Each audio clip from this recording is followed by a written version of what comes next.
Okay, so our topic for today is a game of Starflight, which is one I've liked for a bit. But let's do a little background here. And the way this is going to work is that I'm going to spend just a couple of minutes talking about the environment behind this game and the history of all this a little, and just kind of set the background for everything. You have to smell the wine before you actually taste it. So let's begin with this is a bit of an old one here. Um, we start with the very first Elite. Now, in 1984, Elite was a big seller, and it was a game that everybody loved because it was a space adventure, more or less. It actually laid out a huge area of space that you could fly around and basically do what you wanted. It was an open world, open galaxy, open galaxies. And this inspired a lot of people to try to do something kind of similar. Now, Elite was 3D, but it was entirely, wireframe stuff, although one polygon would block another polygon. One of the people, or a few of the people that were inspired, ended up looking to make something that they eventually called Starflight. Now, I wanted to call out one of these things here is that initially their idea included an infinite world, more or less, that they could mathematically or procedurally or fractally generate a number of stars and planets and all that you could visit basically whenever. And it would be perhaps even a one-to-one creation of the galaxy. They ended up not doing that. If you read all of this, which I'm not asking you to do here, the programmer who had kind of proposed that stuff ended up leaving the project. But something very similar did eventually get used in, perhaps, Elite Dangerous, a game we do like. But they got everything together and they spent, as I'll say here, 15 man years. So basically, 5 guys working 3 years with borrowed money from a friend to get all this stuff going. It used the programming language Forth, which is a very good way of using the available memory you have very effectively. In fact, not only has it been used for a couple of games, it's also been used for some scientific instruments, it turns out, including stuff that's been deployed on space shuttles and the International Space Station, which I thought was kind of neat. So we're doing some real space here in addition to some game space. They got all this working, and with that borrowed money and all, they finally turned out Starflight. So this was 2 years after Elite had initially been released in '86. And one of the things I also wanted to call out about this game is that this is back when everything was being released on floppy disks, and I mean floppy disks. If you actually played it directly off the disk and you died, it would delete some of the data. If it was right off the disk, it would delete the game, which I think is pretty funny. That's hardcore. I think we've heard Kojima and some other folks talk about a game that you're only ever allowed to play once, but hey, they got it first. So we have this one that came out, this initial game that was released on, as you can see in the corner there, the IBM PC. Now, here are graphics from that original release. This is a EGA, so I think it's allowed a total of 16 colors, and you can see the resolution is also pretty low. But this was really neat at the time that it was able to do what it did. You fly around this little galaxy, this sector. You land on planets. You talk to aliens. You mine. This was awesome. And as it turns out, this sold much more than expected.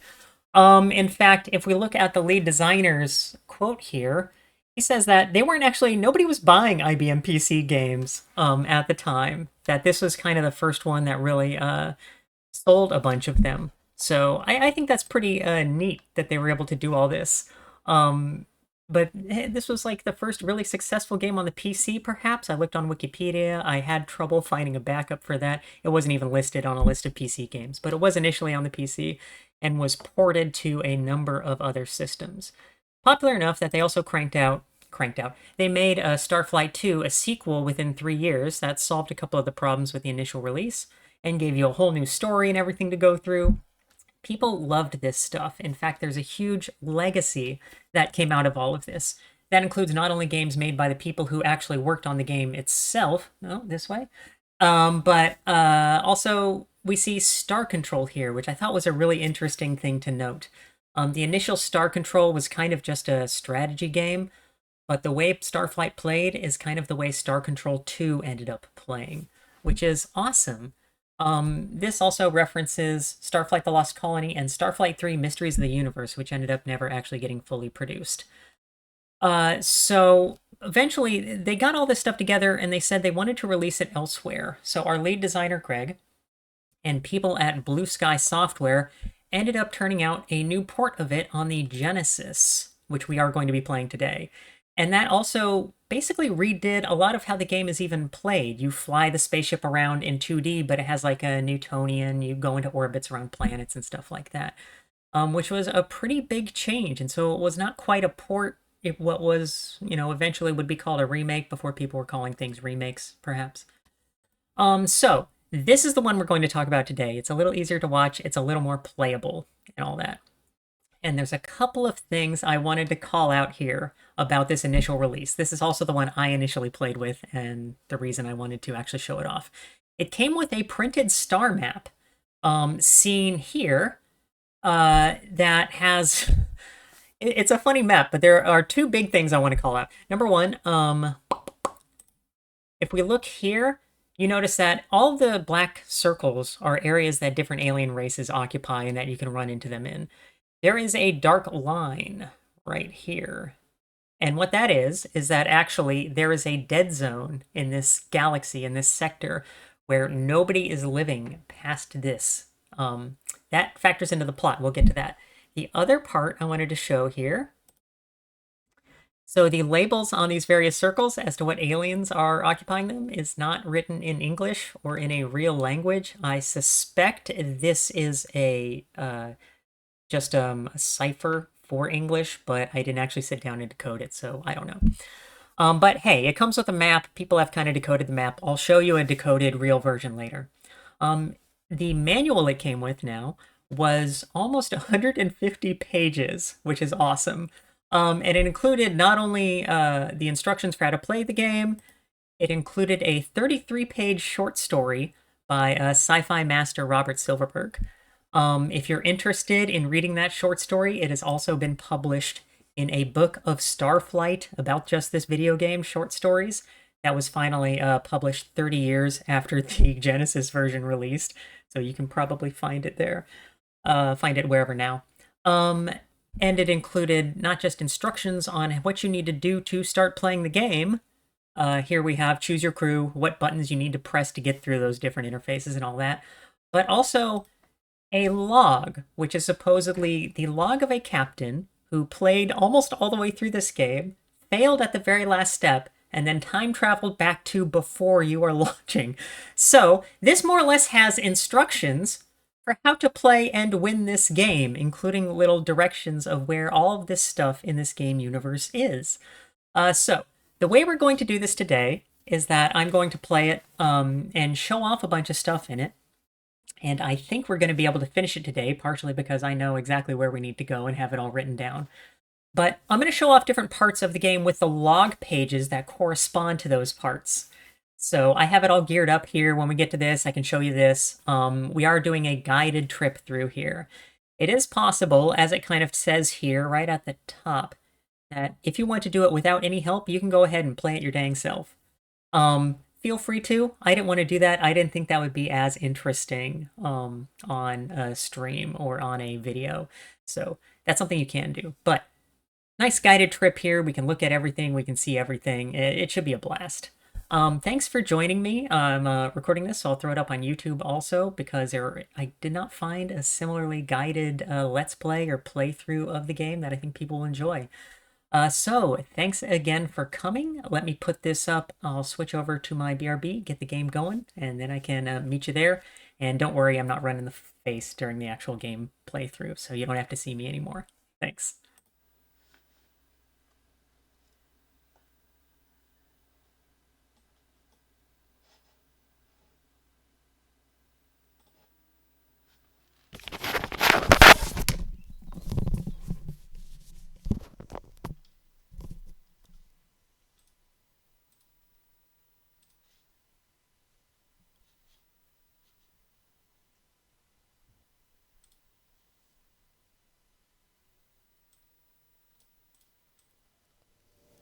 Okay. Let's jam out to this intro music for a sec. I think it's great.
Okay, so let's start a game here.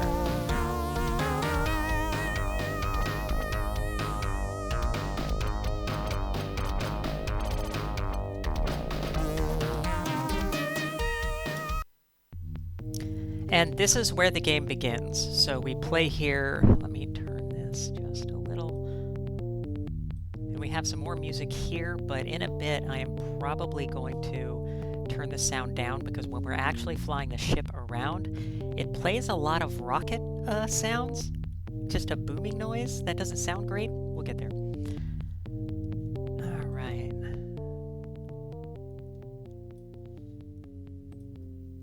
So we have our messages here stored on the left of our space station. And it starts with this simple one. There is a better version of this that's actually in the manual. A little easier to read in its printed format. But it's our instructions for playing the game, and basically we don't have any specific instructions. We get some starting money.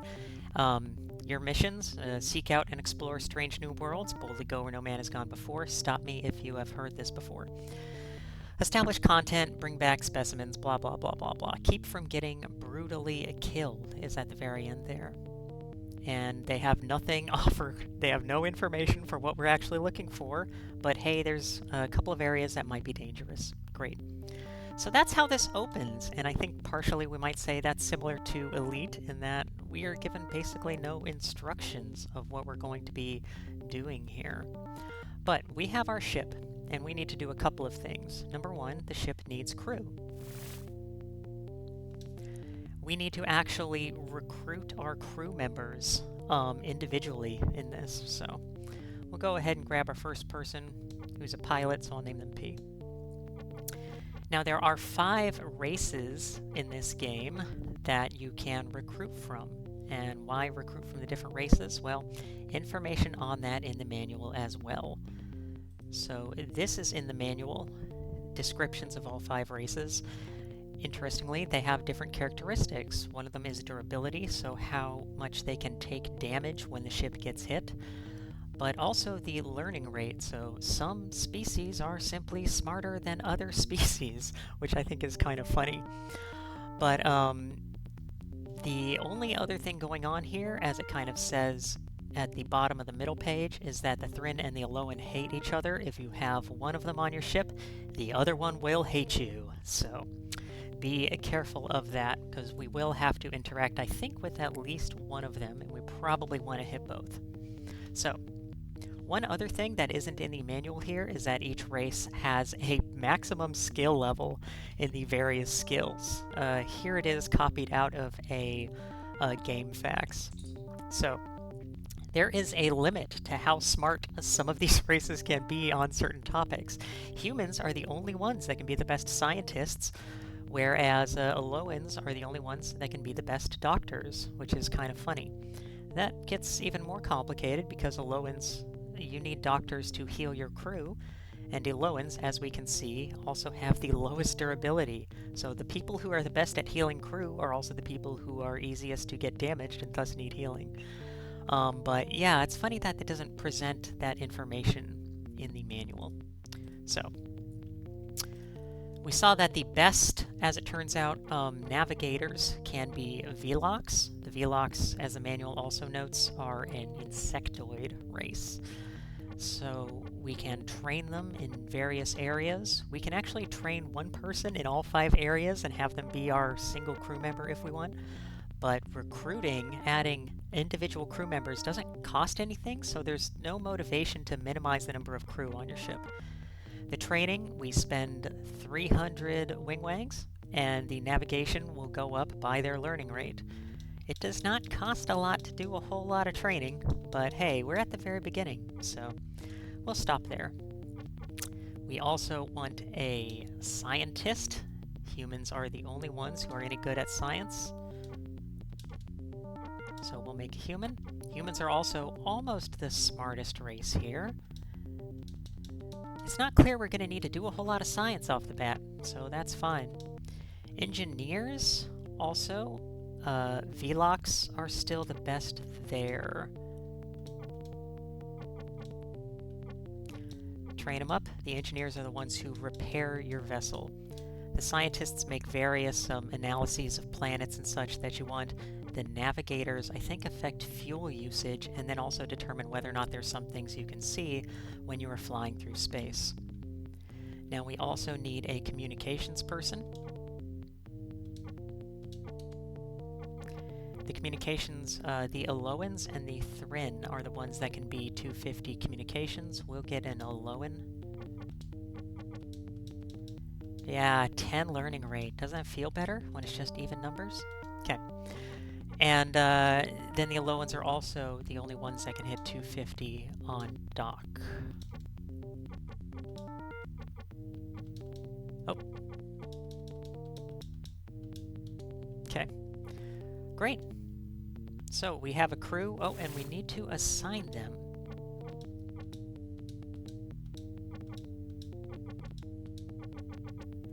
So this is where we can, if we want, assign one person to multiple jobs and train that one person multiple ways, but if they take damage, our ship goes down faster.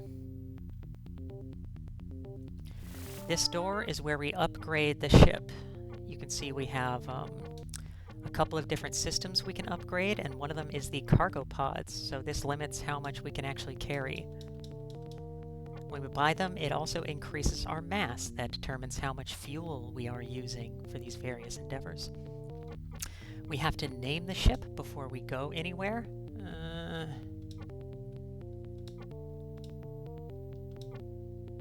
How's this? Nope. Great. If we try to leave with an unnamed ship, it actually gets angry at us. And then we also have the TV, so similar to Star Control, and perhaps this is what inspired it happening in Star Control 2, the TV is the landing vehicle for going down to various planets on. The TV does not have characteristics that we are upgrading, it has a number of options that do various specific things for us. Ice runners, you can probably guess what that's for, all the way up to the mineral scanner 2. So the TV is the way we actually harvest minerals on planetary surfaces, which is maybe our #1 way of making money, is landing and deploying the TV. We can also, with the TV, shoot the various alien races, or I'm sorry, the animal aliens we find and take them back home. It is, in my experience, tough to find ones that are worth the effort, but we can do it if we like. So, that's cool. Did that save? It saved. Awesome. We then have a market where we can buy and sell individual things, all of these metals. Great. That includes Endurium. So, you might not have picked it up at this point, but given that there's an insectoid race and all this stuff, this is Golden Age sci-fi material. The aliens have, very different, very non-humanoid characteristics we get from any of them. They have very strong character traits that an entire species tends to share. And then our way we also get around in space is with Endurium, which is just a chemical fuel that our ship burns to fly through space. It's just rockets. That's it. And so Endurium is also the most expensive because, hey, the most expensive material here, it's our oil. There are 2 other devices that the starport starts with, the Whining Orb and the Flat device. Those are artifacts, and it doesn't tell us what they do until we buy them, but we can hold off for now. The 5th door in the starport lets us leave.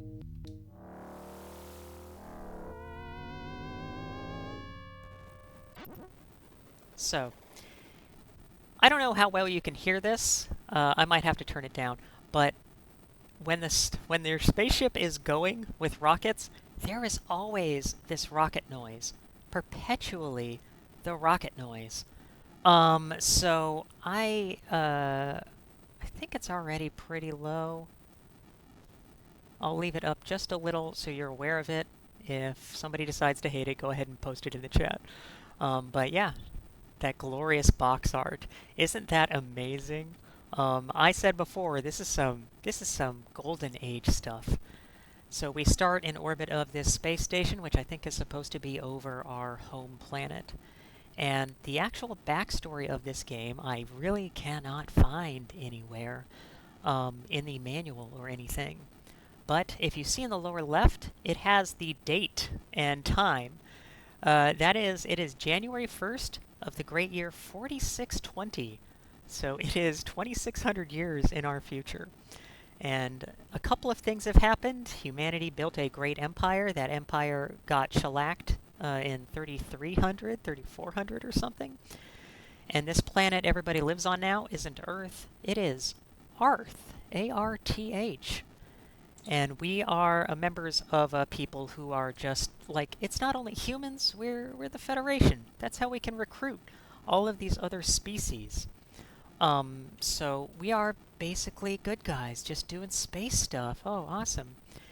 And we don't even have a specific mission, but one of the things that that initial briefing said is that if we want to mine, so if we need money, which we do, we just started, this first planet in our system, we can do some mining on. Okay. And let me also... Here. I am going to cheat and use some save states here, as you might guess. That'll allow us to skip some of the boring parts later. So, we are in orbit of a planet. We can tell whichever of our stations to do something. Navigator can bring up a star map. And here is the game. Get the mouse out of there. Yeah, so this is all hard-coded. It isn't that fractal universe generator that I'd kind of thought of initially. But it's pretty dang big for 1991, and each of these stars, or almost each of them, has planets we can land on. That's really cool. So...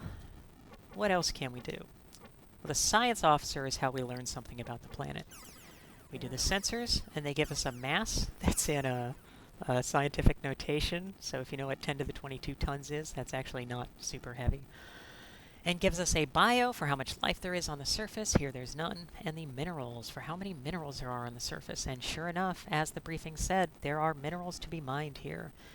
We look here and it has the atmosphere, hydrosphere, and lithosphere. And the lithosphere is basically what we can mine. Silver, platinum, and copper. Hey, 2 out of 3 of those are pretty expensive. We also want to do an analysis. Analyzing. So this gets us some other information, and the big one here is the gravity. So this determines how hard it is to land on. Now I mentioned before we use the TV to go around the planet's surface. We actually land the ship and deploy the TV from it.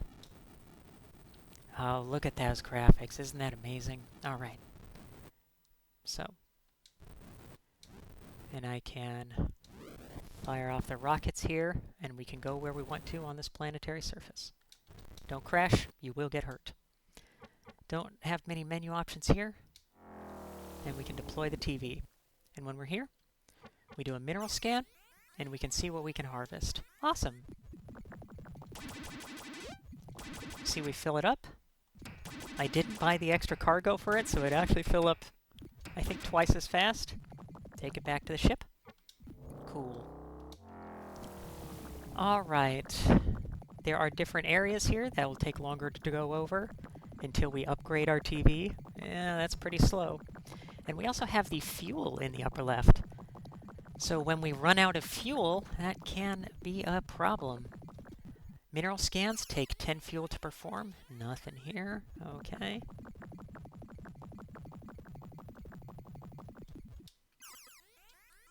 And after we harvest one of these mineral supplies, it doesn't disappear from the scan, which is maybe too bad, because we can duplicate this stuff.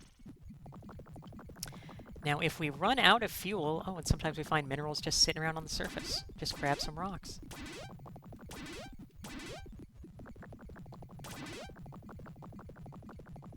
If we run out of fuel, then the ship will deploy a rescue pod to us, which I think is kind of funny. And that means that we also lose the TV. But this is basically how you would typically start this game, is that you just drive around this planetary surface, do a bunch of mining, maybe for an hour or two. to get enough money to upgrade your ship to make it worthy of being flown into actual space. You see that also while we're doing all this stuff? I mentioned the time and the date in the lower left. We just went to the next day. It is maybe European style, January 2nd. So that the number on the other side of the colon is the number of hours. So when it hits 24, we go to the next day. So time is continuously kind of ticking down, I think, unless we're in a menu. But that is, to some degree, a basic gameplay of this. Let me show you one of these other planets in this same system.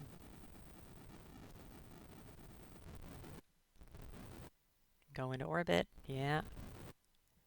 And one other funny thing, I can just wait until this bounces down into being right over the planet. And now if I just spin the ship, yeah, now we're in orbit. Cool.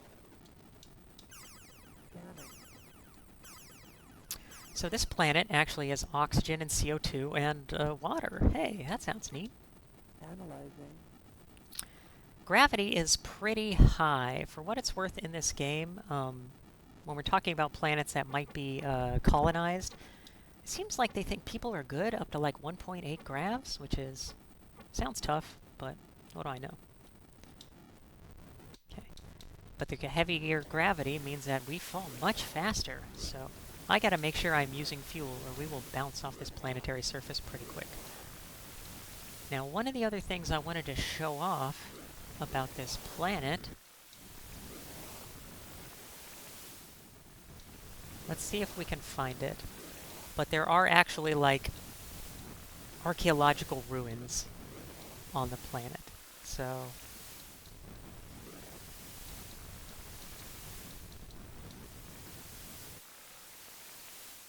okay, that is an alien, or, well, it's home, so we're the aliens. We can recover them and sell them back at the starbase for money. It makes a fun noise for that. Okay. There's another type. And we can't see the ruins from the upper level, so we kind of have to just skirt along the lower altitude of a planet to look for stuff. This is kind of difficult. It can take a while.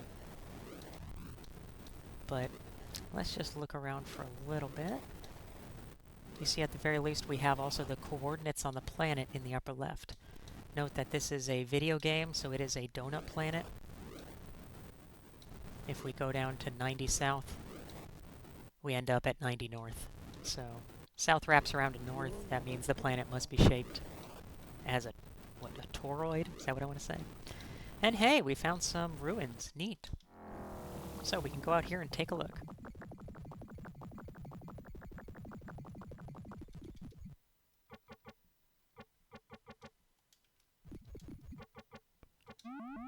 Oh, nope, that's not what I meant. What is it here? Nothing here. I think we just drive up to them, and then if there's something there, it tells us. No? Nothing here? Just some ruins? Nothing written down? Okie doke. Let's keep going. And you see, I did not drive very far at all, but we have wind on this planet. So this means it's going to keep pushing us in a certain direction. And in fact, this planet, I think, also has storms? But if we need to fight this stuff, we dig. And once we dig, I think 5 times, then we lock into a certain position and we're okay. The storm isn't going to blow us around. The D appears in the upper left. Let's see if we can find some other ruins that maybe can actually tell us something. Here we go. A few of them closer together. Alright.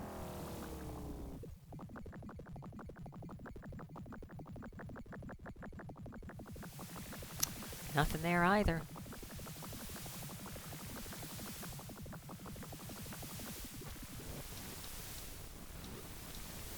Yeah, okay.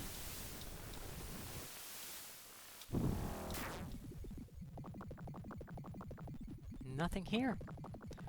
Ruins, ruins everywhere, but not a word to read.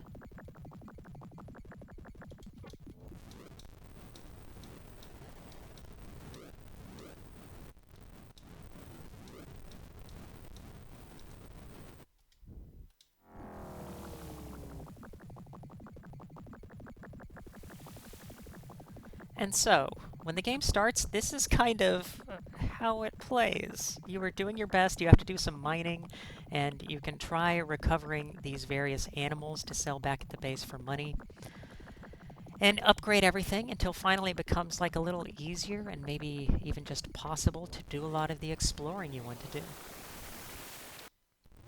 Let's go back to the starbase. It is now January 3rd. We have messed around for enough time, and we can also try to do an actual rocket orbit. Yeah, there we go. And land. And let's check the messages. Unpleasant news. So, I mentioned before there wasn't like a plot presented at the beginning of this game.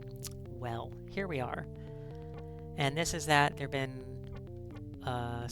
like solar anomalies in this system, and it turns out that it is actually going to explode. The star is going to explode. That's going to wipe everybody out. Nothing to do. Work out how to escape from it, and really they ask you to do a couple of things. Number one, if you can bring back fuel, then that'll sell for a lot. But that's tough to do because you burn fuel. So it is rare for us to find extra fuel. Number two, need to know where to send the colonists. So I mentioned that you do the scientific scans of the planets and then also the analysis of those scans. That means that you can analyze whether a planet can be inhabited and is thus a destination for these colonists. Why do everybody from this planet need multiple planets to settle on? It's unclear. But this is another way to make a lot of money. So let me show you. And then a sensor has been added to the ship, so every time we go to a star system for the first time, we see how many days before that star explodes. So we have the date and the time advancing normally. Well, when that runs down, that star will explode. The planets will still be there and basically be fine except life-free. But if we're there when it explodes, our ship gets got. That is it. And when it finally happens in this home system of ours, I believe that's the end of the game. What's this other message? Okay, and we have one other message about how, hey, there's androids that are blowing up ships 20 sectors forward. Interesting. Let me show off one other thing before we skip all this grinding and kind of go into what this game actually is. Get back in the ship. And go back to that little mining planet.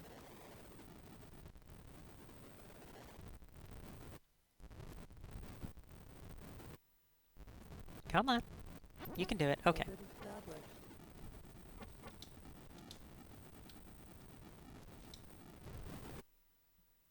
So, our spaceship floats. Awesome. Hey, check that out. You can put pontoons on the TV. Yeah. If you don't, it does not float. And so I just think this is a really funny ending to the game, where it's possible to just drown. So there's these supernovae happening across the galaxy that's wiping out all life. You are ones that can save everybody and do this valiant deed, and it turns out that you and all your idiots can just drown at the nearest planet from your base. Not enough games, space exploration games, are capable of drowning. Anyway, so I have, let's see here, a couple of save states here. So you have allowed your crew to drown. Yeah, I know. And so this is a few days in, where I have done a great deal, some hours of mining and also finding a couple of habitable planets and all that. And you get more of these funny messages in the bank where people are, a big congratulations to Commander Topifofex and her mate for having 16 larvae. That's great stuff. Yeah, and they say that, yep, that star's gonna explode and kill everybody. I have trained all my crew to 250 so that they can do whatever is required. Note that some of this, like, if the communications person isn't trained up, then when you're communicating with aliens, like, parts of their messages will be replaced with just random letters. So some of the failures here are funny. The science person, it's possible if their science isn't very good, they can't tell what artifacts do. And maybe can't actually do the analysis of the planets. And yeah, that's. I just think some of the stuff, the way it works, is funny. I have upgraded the ship. So we have Class 5 engines, Class 5 shields, and I only did Class 1 armor. Because the heavier the armor adds mass quickly, and when that gets up there, that means that you are using fuel much less efficiently, and that makes things much harder. Our TV also has a bunch of extra add-ons here. The turbochargers let you go quickly over hills, make it much easier to drive. Pontoons, snow, ice, extra cargo. And the mineral scanner too. So in that early stage where you are harvesting minerals, I can show that off. The mineral scanner too is what makes it much easier to find minerals to mine much faster. So we have $500,000, we have a bunch of endurium, and I also purchased the artifacts here. So we'll get into the spaceship and I'll show you what those do.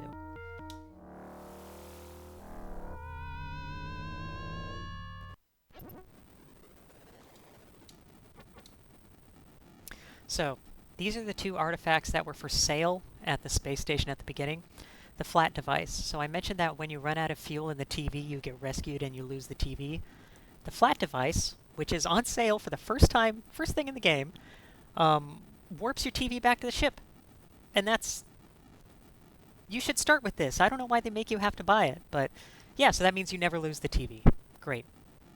If you want to, you can sell it back to them. Awesome. And the whining orb, so there is an alien race called the Speeman.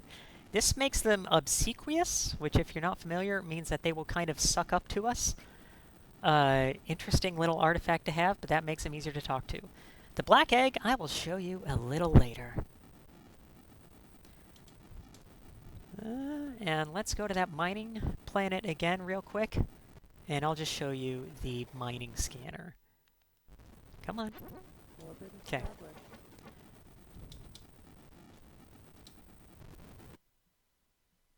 So I have mined a lot from this planet, so it is getting depleted. But, so this is the mining scanner level 2. And you just get much larger mining veins show up.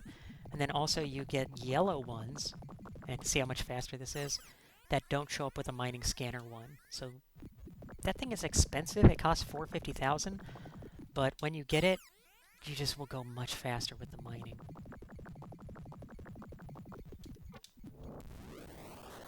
Blast off. Okay, so I mentioned also we'd kind of been using the log to find things. Number 1, what's our first log entry here? Talks about ruins and endurium on the 5th planet of the nearby system at 145-107. It also has the location of a flux that will get us there much faster. So the flux are wormholes. You know this stuff. Let us get out there and we can head right to that flux. Says it's at 128-105. Yeah, that is pretty close. So, when our navigator has enough skill, they will just see these things in space. There's a flux.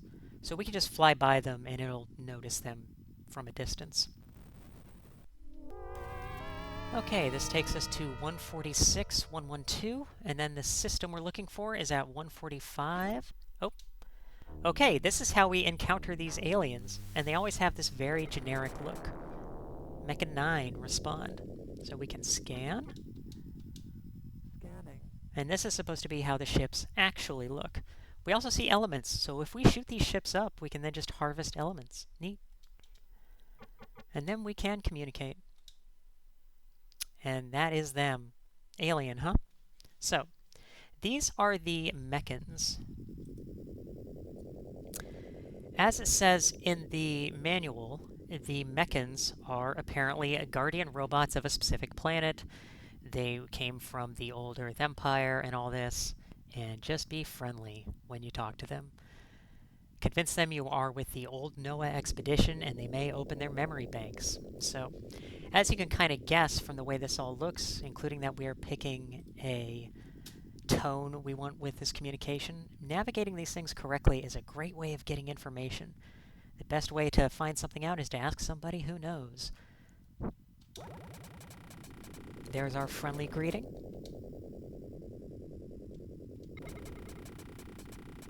Okay, and they'll ask us some questions. Shall we continue to do so? Wait for Noah. Yeah, sure, I don't know. We can ask them 5 types of questions, any alien race. That includes, you see, themselves, other races, the dead old empire that humans originally had 1,000 years ago, the ancients, who are supposedly responsible for some but not all of the ruins we find, and general info. Do you have any general info you can give us? We just ask that question, and it says, F off. We are not going to tell you any answers. Okay, thank you. Sorry. We can change our posture whenever we want. Is it your desire that we maintain code blue? Yeah, sure. And now we can wait for the next question. Do you verify code red? No?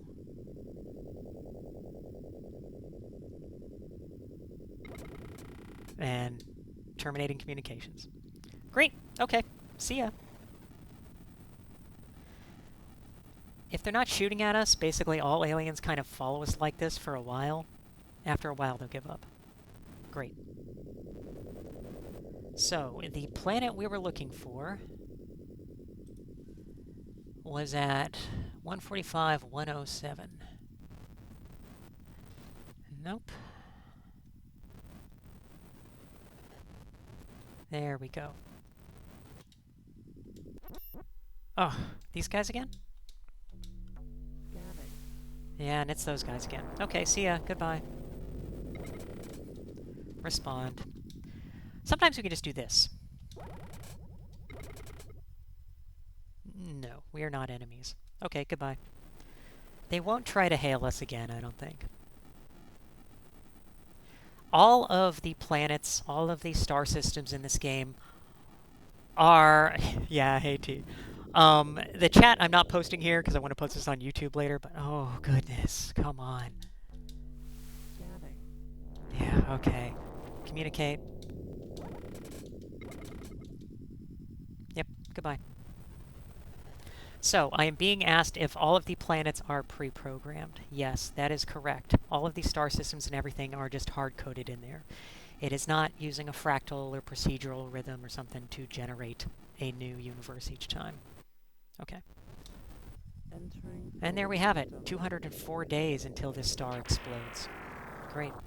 So, oh, they are excited, aren't they? 5th planet of the system is where these ruins are. Scanning. Oh, who'da thunk? That's an obsequious greeting. We bow to your wonderful magnificence. Okay, goodbye.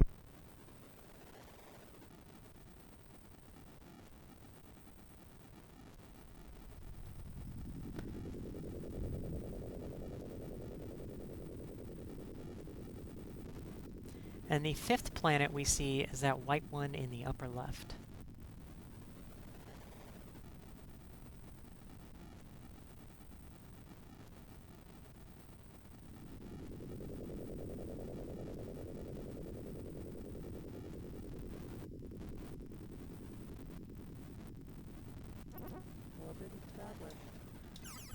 Okay, 10 to the 23 tons, so it's a big boy.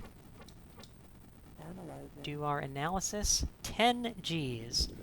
So, 145-107, the 5th planet. 10 Gs, I think, would be difficult for us. Can we land here? It says... And then this is supposedly at 36 north, 90 east.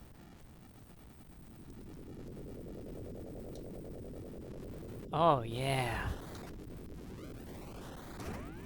Okay, took a bit of damage there.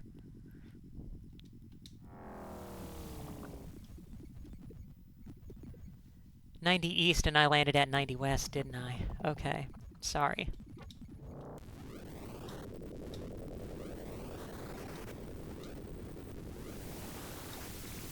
No, we don't take damage by skidding. Only by crunching, impacting.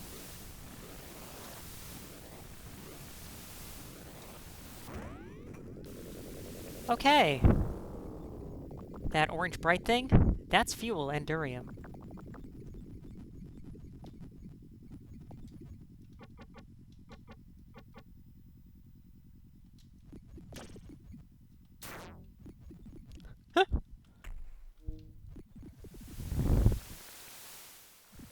And that's it.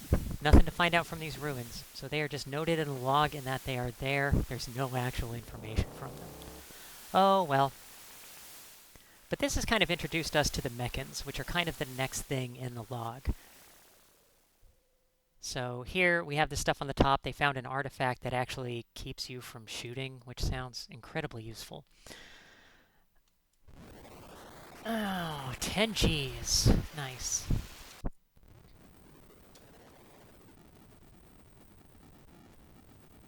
Leaving solar system. Oh, guys. I love you, but...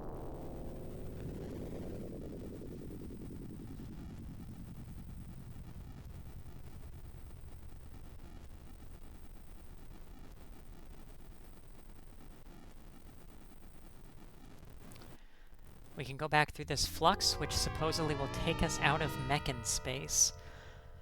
But if we look at this thing, it says... a flux at 126.87.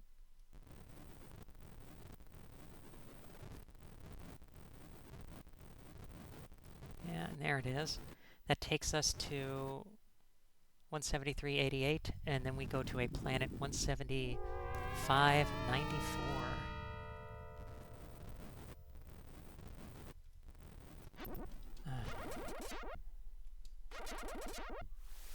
Raise their shields, and they're scanning us. So let's take a look. Scanning. Okay, who is this exactly? Let's find out.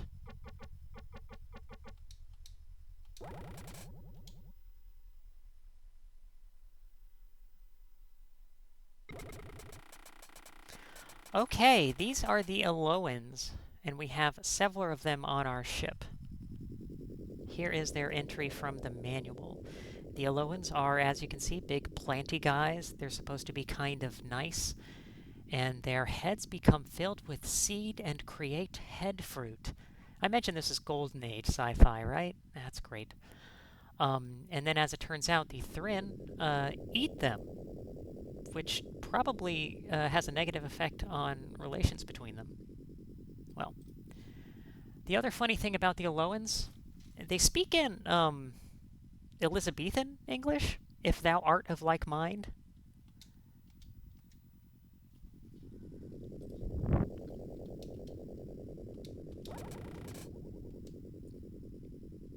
So let's see if they'll answer our questions. Now but few of us remain. And they said apparently they actually already lost their homeworld because their star flared. So this is kind of a thing that's going on in this game that I'm not sure I identified specifically. Not only is our home star flaring, they're all flaring, and it's kind of going in a wave, east to west, basically on our angle across the galaxy.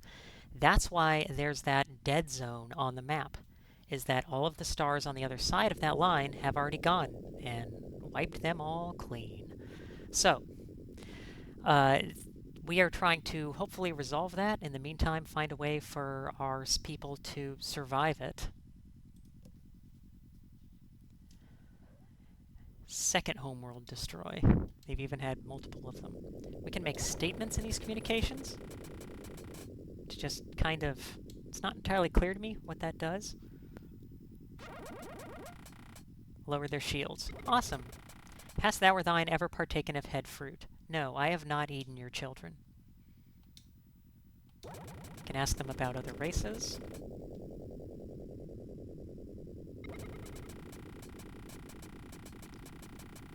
Yeah, they dislike the people who eat them. And they also say that the Thrin homeworld is about to flare.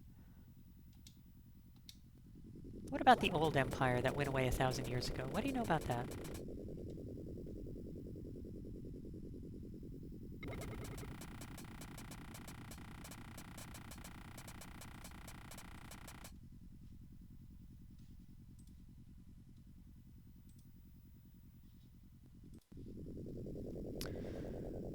Sale of head fruit. Do-do-do.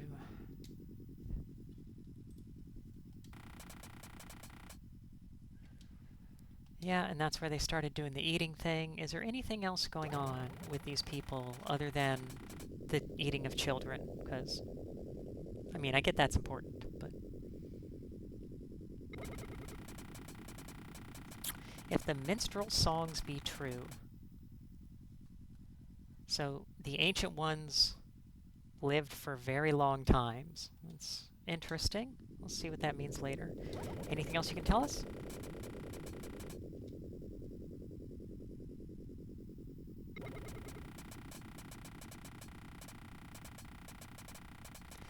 The sons of the four seedlings, used as a landmark. And if I repeat a question, do I get more information?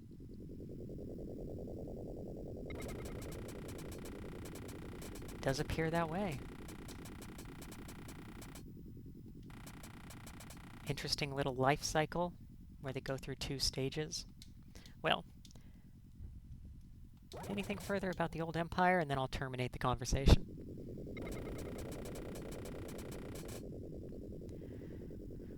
And they're telling us about the ancient ones instead. It's unclear sometimes if they're actually answering the questions we're asking. The songs of the minstrels are from another galaxy a long ways away. Maybe. Alright, thank you. Goodbye. Now follow along for a while.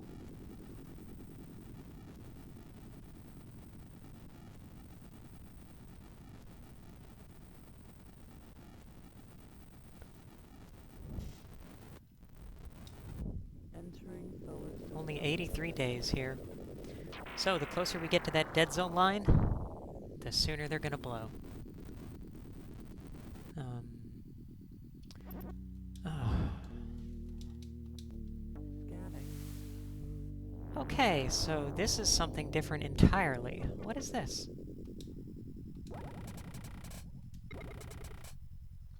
Distress beacon.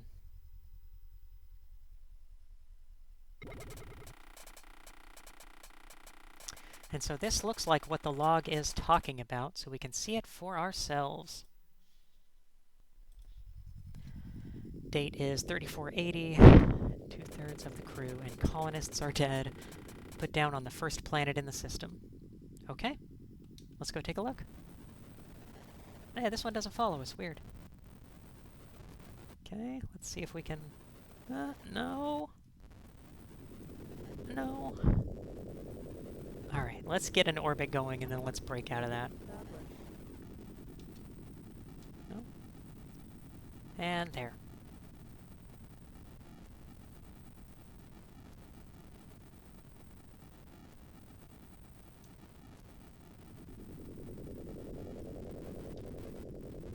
Okay.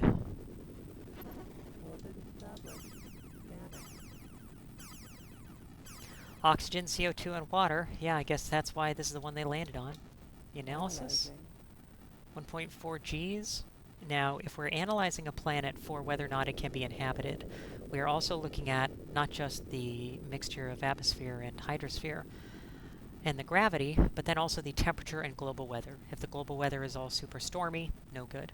If the temperature is never able to be lived in by humans, no good. Here, this looks fine. So now if this is a planet we think can be inhabited, and if those other colonists did actually land here, we can log it. When we get back to the starbase, we'll see whether or not this was a good one, and if so, we will get some money. So where can we land? Now, we don't know where they were. Let's go back to that beacon, and this says it does not have... Yeah, it does not have instructions for where on the planet they landed. So, let's take a look. Oh, and I got the mouse cursor on there, don't I? Hang on. Okay.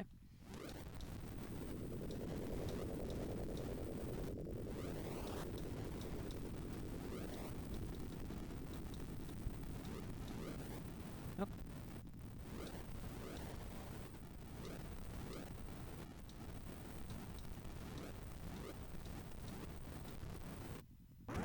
Oop. Taking damage. But if one of our crew were hurt, it would tell us very directly this person was hurt. Okay. We're still looking around, so let's make another trip around at a slightly different latitude. So besides that some of the aliens are very chatty, I think this might also be a tough part. And I'll talk about how this can be resolved in a bit. But like, we know there's somebody on this planet.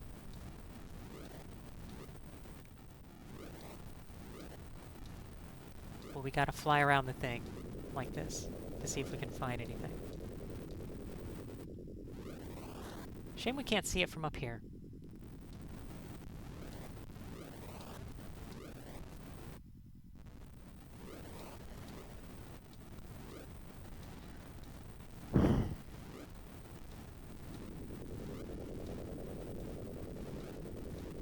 Okay, people, if you see anything, if you see it first, the chatter next to you, go ahead and punch them in the shoulder really hard.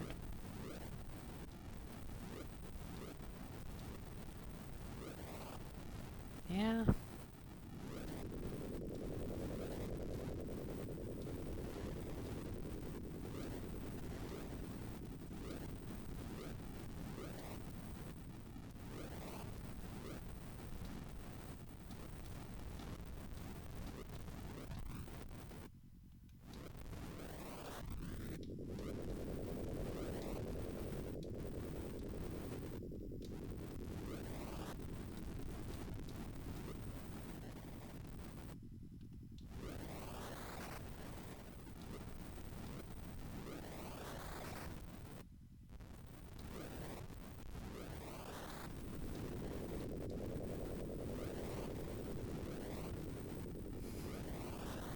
It's probably not going to be on the ocean.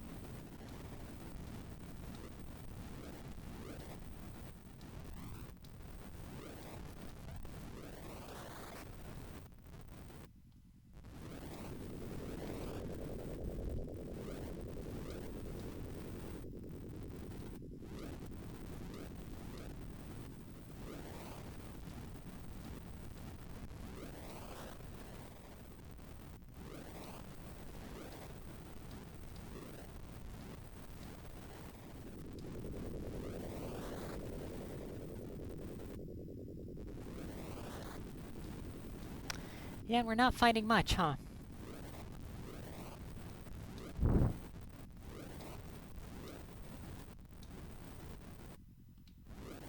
So unless there's something that indicates to us, when we're at this higher altitude, where we need to be going, yeah, this is even, we know that there's something on this planet somewhere that we want, and we have to fly around a bunch. At the same time, oh, there it is, and it is on the ocean. We are burning a lot of fuel to do this. That's a fair bit of money. All right. And there we go. Captain's log entry. We have managed to set up a camp of sorts here and have enough supplies to keep us alive for several months. I love these little two-line boxes. We were on our way to establish the Noah 9, that sounds familiar, colony world of heaven, when the ship blew. The Meccans are currently in preparation phase code blue.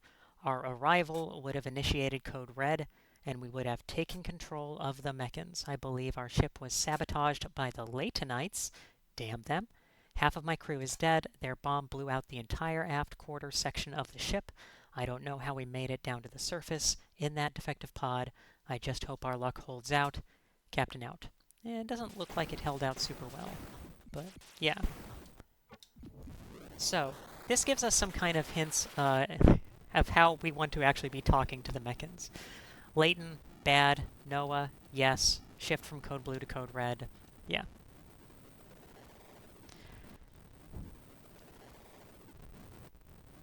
And So we like it. The log also has their information about what they did after they got this stuff. And so, yeah, this, yeah, 145, I'm sorry, yeah, 145, 107 was actually where that heaven planet they were headed for was. So, here, where are we now?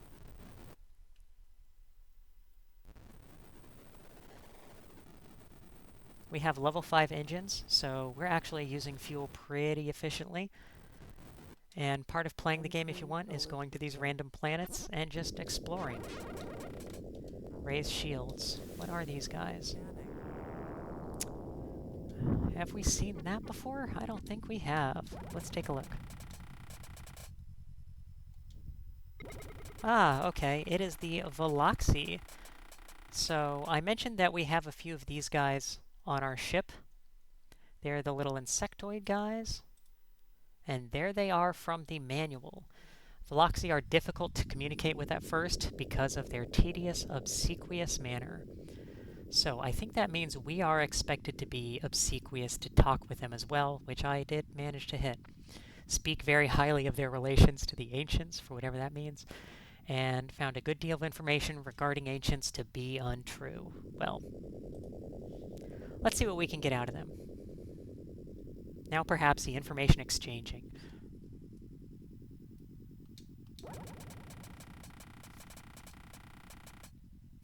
We beg you to honor our poor selves and bestow upon us a pearl of wisdom concerning your race. Good stuff. The you aliens trespassing. Most gracious grossness. And we just have to pay 3 crystals right away or they will kill us. Yeah, go for it. That's fine. Us is civilized the most. I need to get that on a tattoo. Okay, other races?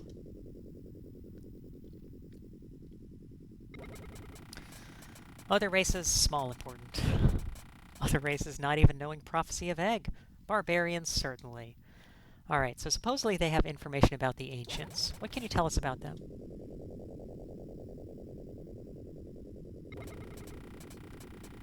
They are the Veloxi ancestors. I think that might be some of that untrue information. Veloxi Legend is saying ancients are powerful, obviously us are relative. Good stuff. Any general information you can give us? Receiving Old Empire distress call. I think it's 175.94.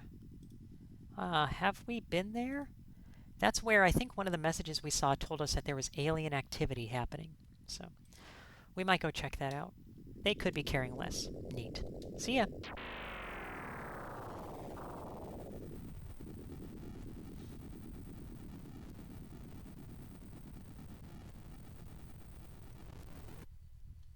So, here's our instructions to get to the Meccan. Again, that was 145, 107.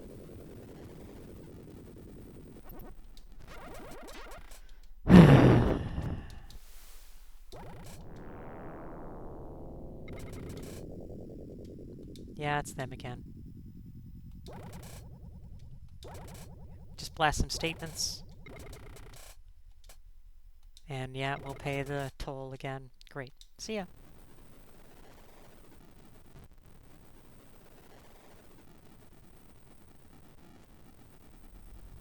Yeah, her great grossness, I think, is pretty good.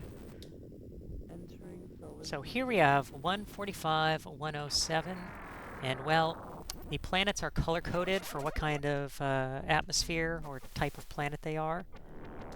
I'm gonna guess these are Meccans. Hey, look at that. And so if there was a planet here that they were going to colonize, it is probably the blue one, which indicates it is like an Earth-ish atmosphere. So let's answer all their questions correctly.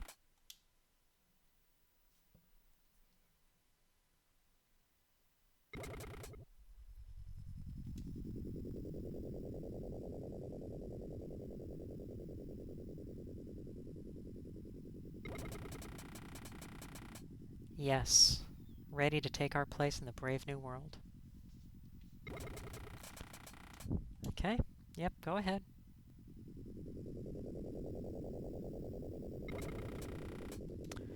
Okay, did not want to ask us anything, huh?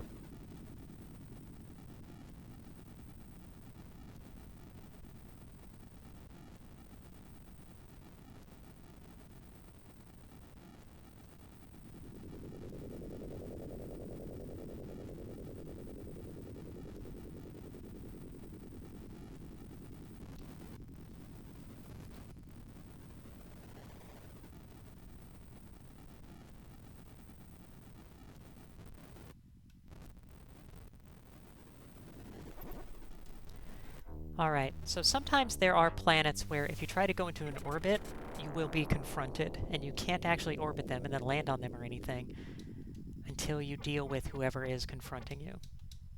Scanning.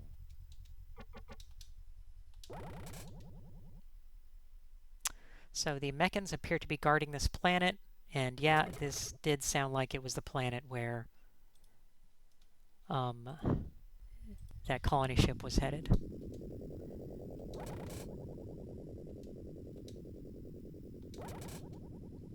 Can ask a few things, say a few things. I don't think it really matters. Ask us your questions. Vessels derived from Empire technology. They were fleeing the Empire. Yeah, that's correct.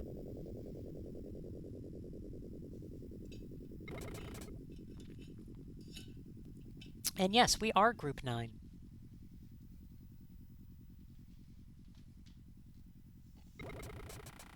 Heaven awaits. Are you prepared? That is the planet they were going to? Yeah, we're good. Let us in. Do you serve Leighton? Those are the evil guys? No. What was their deal? Why were they blowing up ships? Great questions. We don't know.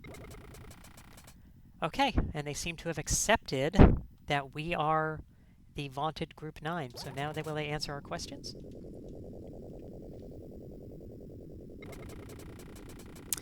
And there we are. So this is one of the neat things about this game, is that you are kind of figuring out how to talk to these different groups to actually get information out of them. A lot of the time in these games, the talking is just basically you explore conversation trees and that's it. But here, you have to do it correctly. I think that's kind of neat. Yeah, standard NOAA project procedure.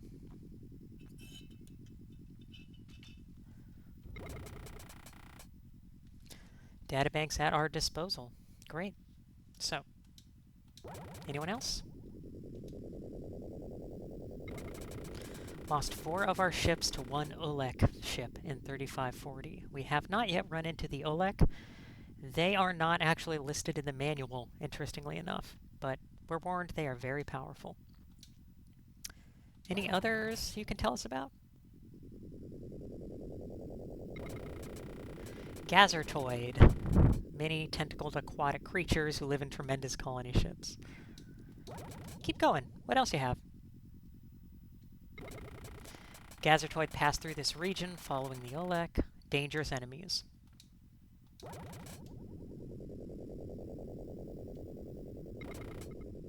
Oh, and that was enough questions. So, that's all we're getting that time.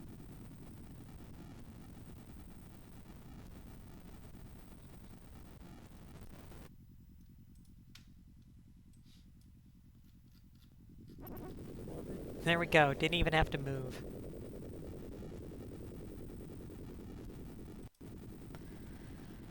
But this is the Heaven planet, supposedly. So let's go ahead. Oh, scan it. Scanning. Yeah, okay. That's all good. Analyze. Analyzing. 1.5 G. That sounds pretty rough to me, but this game seems to think gravity is fine when it's high. Yeah, let's go ahead and log it. Planet log. And to save us a step, I went ahead and looked. I don't think there's any artifacts or anything for us to recover here. So that's kind of the end of our initial run-in with the Mechans. They told us some kind of interesting things, and I think if we kept talking to them... Oh, goodness. Scanning. Yeah, that is them again. See if we can get some more questions in.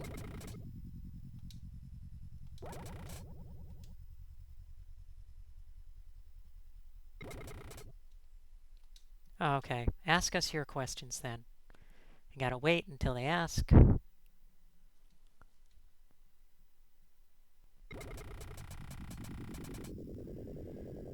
Waited long for Noah. Shall we continue to do so? No. That's us. We're here. We are Noah. Let us in. Maintain code blue? No. Go to code red.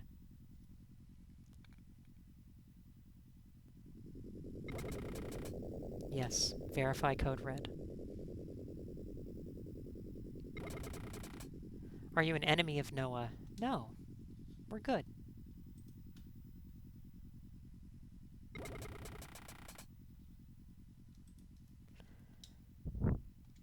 Great. Tell us about the Empire.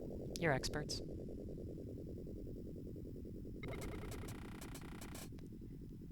Yeah. Empire has survived, sure. Tell us more.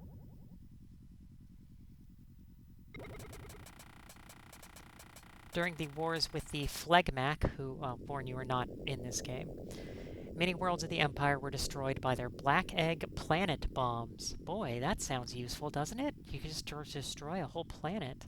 Okay. Anything else? Entire economy is based on Endurium. Yeah.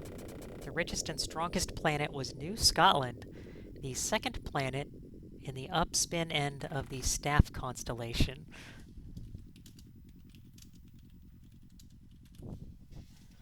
That's funny. Okay. Anything about the ancients?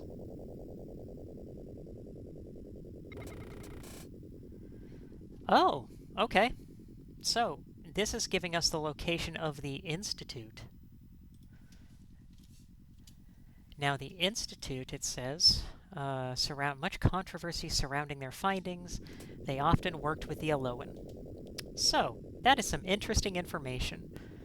We don't know where that Acteron is, but we know where to look if we ever get there. And also, perhaps just talk to the Alolan. Good stuff. This is a lot of how this game goes.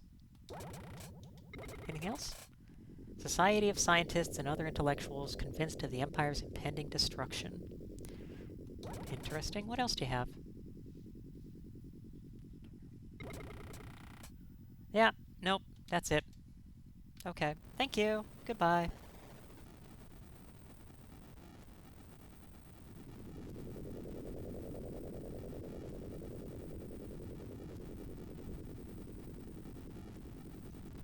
Alright, we are looking to go home. Let's check the star map. Yeah, there it is. 125, 100.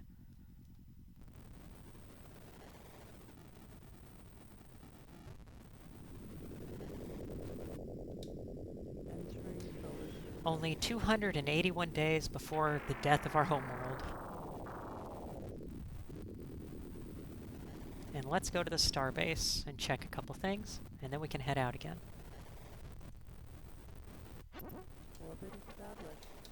But our interaction there with the Mechan were kind of a good depiction of how this game goes. We get information through these kind of wacky encounters sometimes.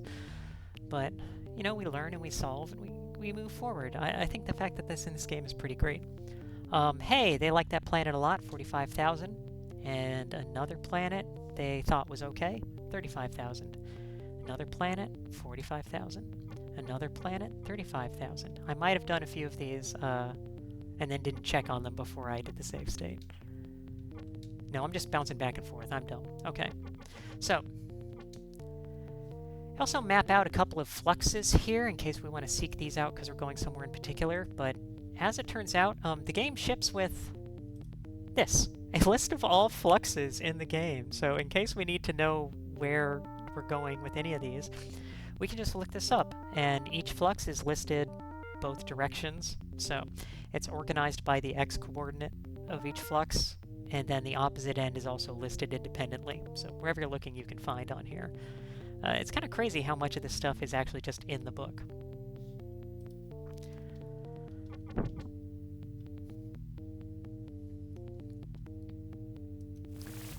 Go back, do a repair. Yeah, only got damage to the armor. We have to sell the armor, before we can put it back on. Oh, I didn't. Done. There we go. Okay. Put on some more armor. Nope. Okay.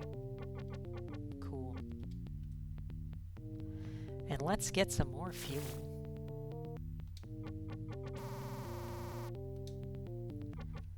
Yeah, that would be a lot for a ship to carry. Let's just get 120.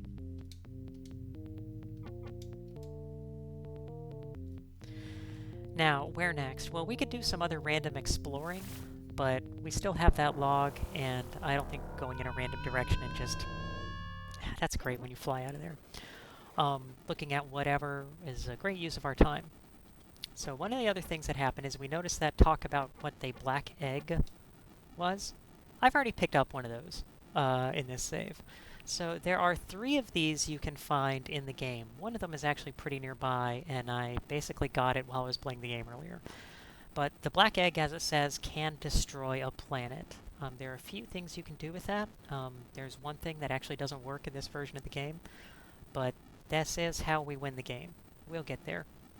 So,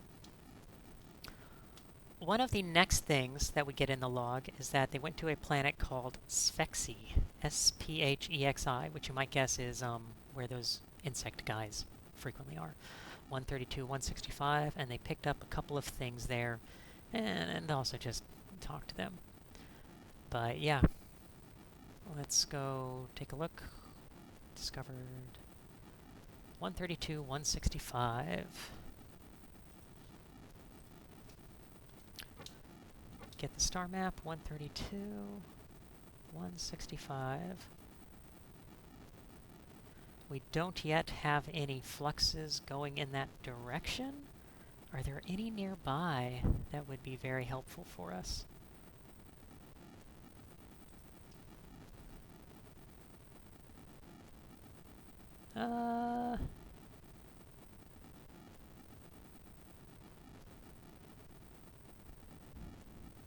Maybe this 128, 105. That one goes there. If we go south there and then get the other one near there, that will actually get us up pretty close, won't it?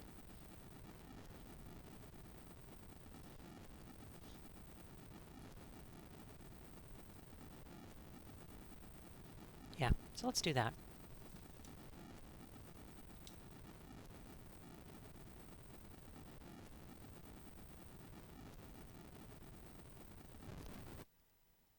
Leaving solar system.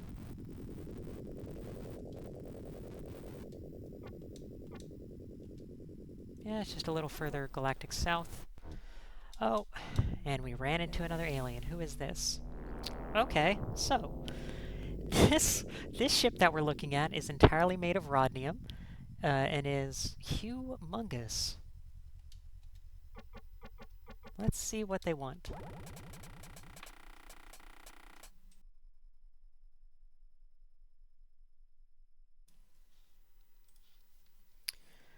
Please identify yourselves. Alright, and we get this. So, I wish I could show you a page for these guys from the manual. The manual does not have any information on them, but these are called the Mysterion. Now, supposedly, the binary numbers we get from them can be turned into coordinates on specific planets for where some neat stuff is. We don't need any of that. Note that's also in the Genesis game. In the original IBM PC release, yeah, page is on the screen. Sorry, let me get rid of that. No, you're right, I forgot about that. Okay, sorry, these are the Mysterion. I forgot I left that up. Oh no, come back.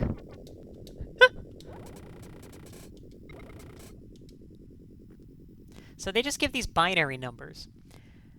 And we don't have any information about them in the manual. Yeah. But in the original IBM PC release, they just, the binary numbers actually could be decoded into the home phone number of the game's developer, which I think is pretty funny. But that's all we ever get out of them.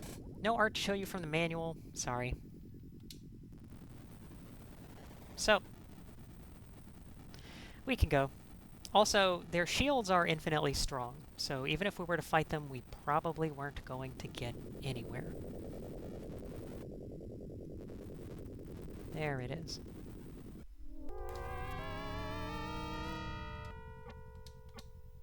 And the other one is kind of up in this direction. Great.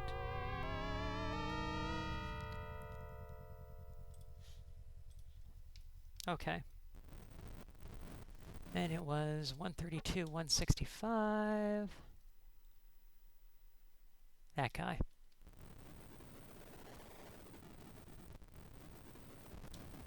Entering solar system. Looks like we might have two habitable planets here. Let's check them out. And according to the log, these are probably the Veloxi. Scanning. Yeah, I think that is correct. Yep, cool. Statement, statement, statement. See ya.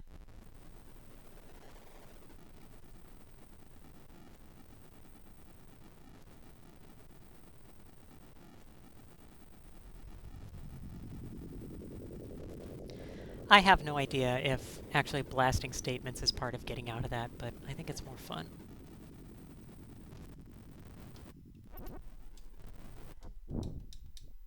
Scanning. And this is something else entirely.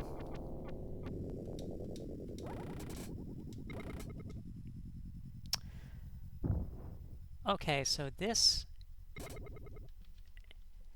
is a Veloxi drone-guarded planet, as we can see in the log here.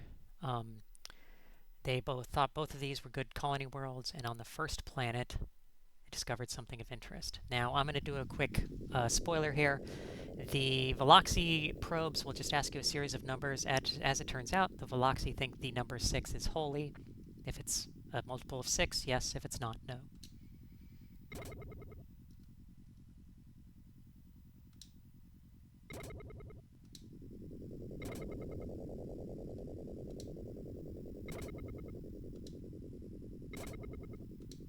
Math!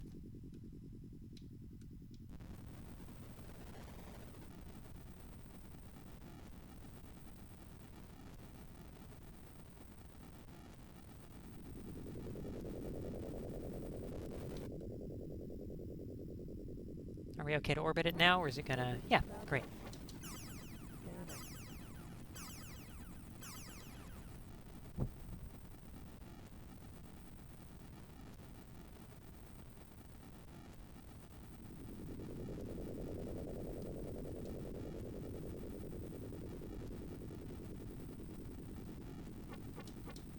Analyzing. Tropical to Inferno, 1.5 Gs. Yeah, sure, great. Somebody will live there. Planet log. And now we are looking for, apparently, a crystal orb, I think?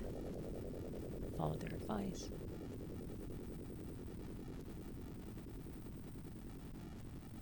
Or a small egg. Let's take a look.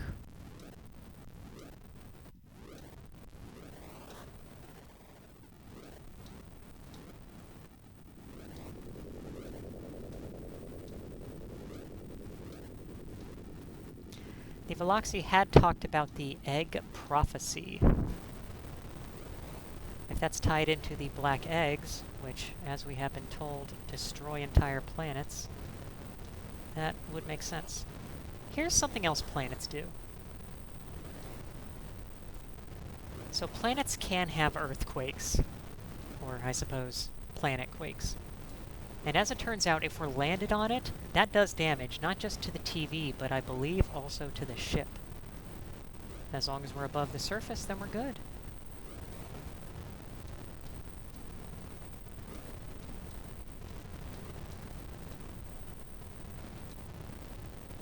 Go around again to this planet's prime meridian.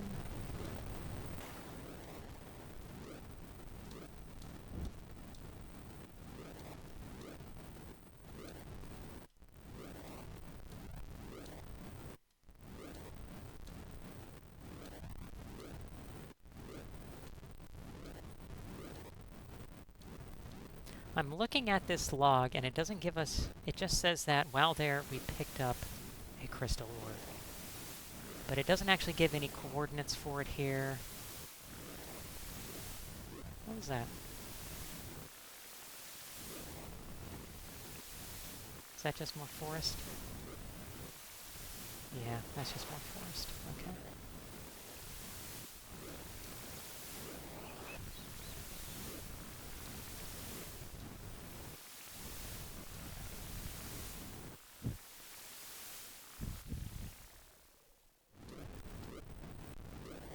Well, this would take a while, wouldn't it? Let me just cheat.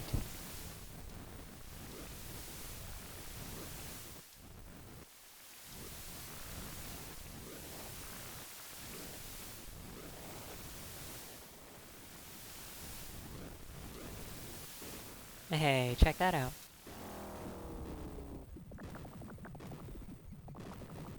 So, this looks like a Veloxy thing. It's a number of 6. We pick up a crystal orb. And hey, we even find a little, very little bit of fuel. Cool. Nope, too far. Blast off. So, what does the crystal orb do? Negates crystal planet defenses. Wow, that sounds important. Let's save. But I don't know what the crystal planet is. Let's go ahead and orbit this other planet, and we can log it too. Maybe that money will be useful for something in the future. Scanning. Yeah, it looks good. Analyzing.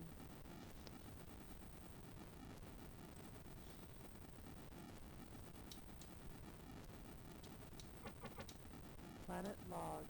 So, next in the log, it talks about a place called an ancient city.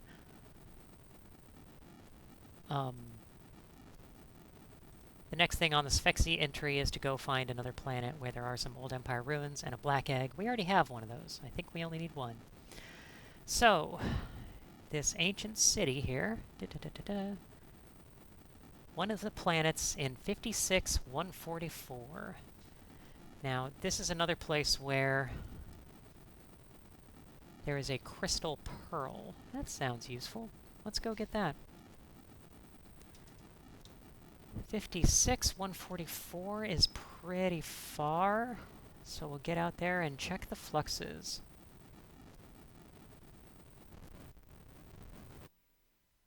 Leaving solar system.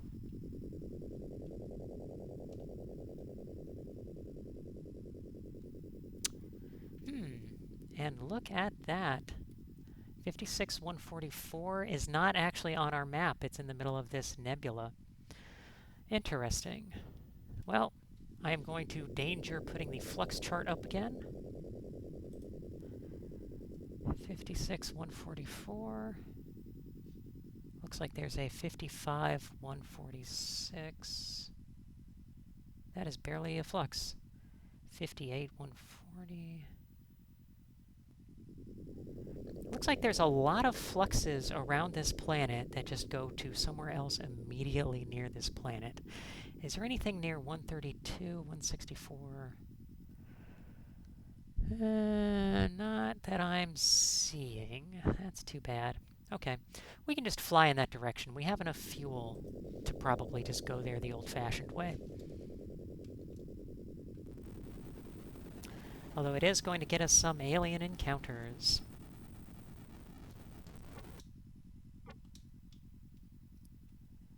Yeah, that's about right.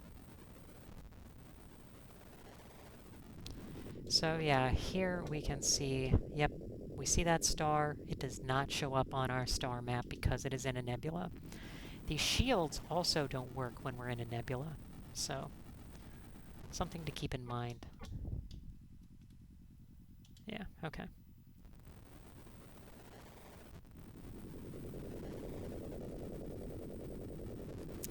All right. And it did look like there was a bit of a flux minefield. Yeah, that appears to be the case. Oh, hello. Scanning. Let's see what these are.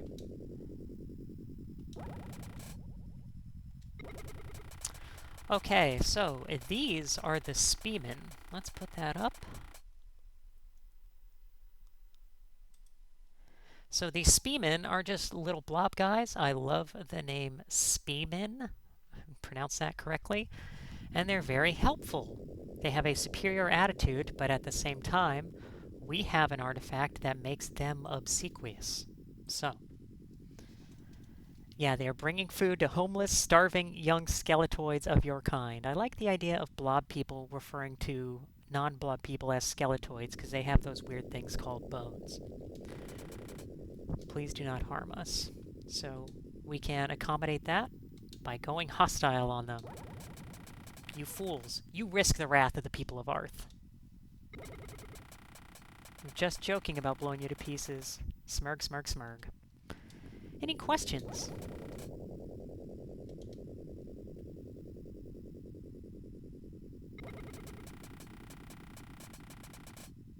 War of the First Wave fought as allies against the Phlegmac and Numlock side by side, back to back. That's supposedly the guys who basically brought about the end of the Empire with their crystal balls. What can you tell us about the Empire? We were once a part of the old Empire, as were the Velox, the Thrin, and the Aloan. I guess I didn't exactly know that those were all in the Empire. Your kind has unjustly forsaken us, we who have nothing but respect and admiration and yes, even love for your people, for shame. I'm sorry, buddy. What do you know about the Ancients? We require the information. Many ruins of the Ancients. A great city of the Ancients in a nebula just outward of our home planet. But the home planet is secret, and any spearman would die before he would reveal it. That is the one we're basically at. Any other general info, friend? Secret way into Olek territory. The first jump point is at 106, 139, the 64, 186, and 35, 186. Don't do this at home. Okay. As it turns out, that's also written, I believe, explicitly in the manual.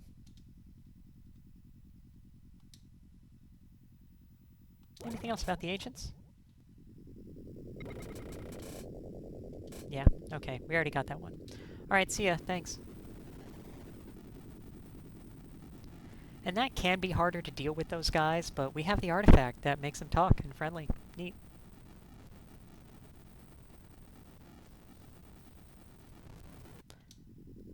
And here we are. So, according to the log, this is on 3 ice planets, and one of them has the ancient city. So look for yourself, idiot. Scanning. Okay. More of the spearmen.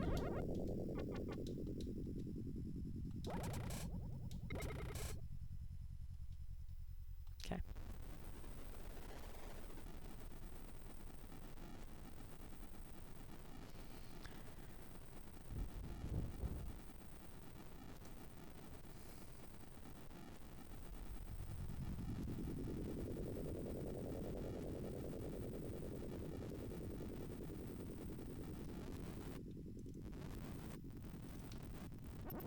Orbit established. Scanning. Methane, good stuff. Analyzing. Arctic to tropical. So, okay.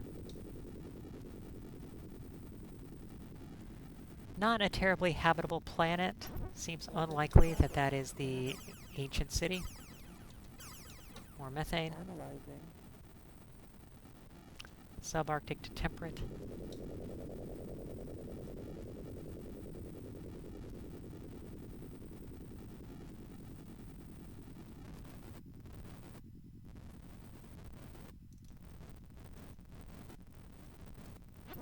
Orbit established. Scanning.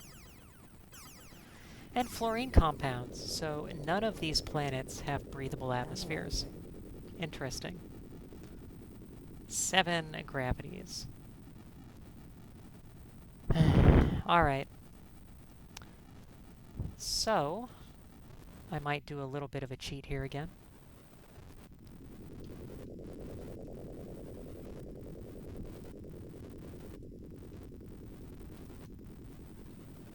Oh, okay, hang on. Sometimes it is tough to escape this gravity.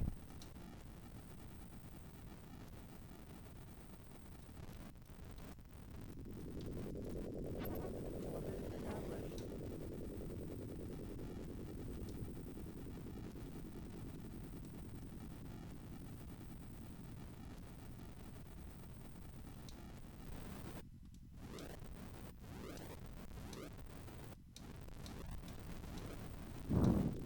Okay.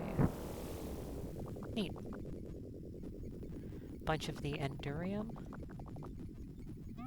And an artifact.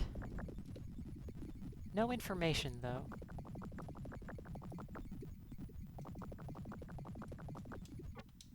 Cool. Nope. And back to orbit.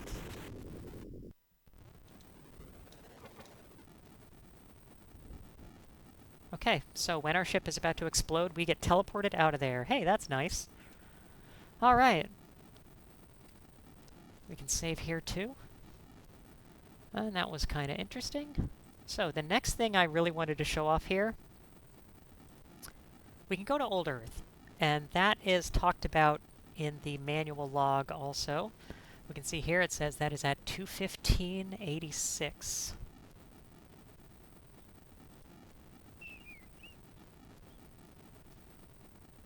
That is a long ways away.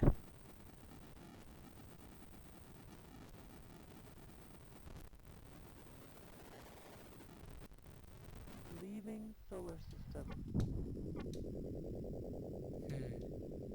So if I go in this flux, where does this go? Goes to the other side, yeah. Alright, where did this take us? Just pretty close by, okay. And that other flux that took us just barely to the other side of that star system didn't even show up on the map. It's not worth drawing. I think that's funny. Alright, let's go ahead and we can head, you know, southeast, whatever the space words were for that. Anything else up here? Scanning. Yeah, more of them.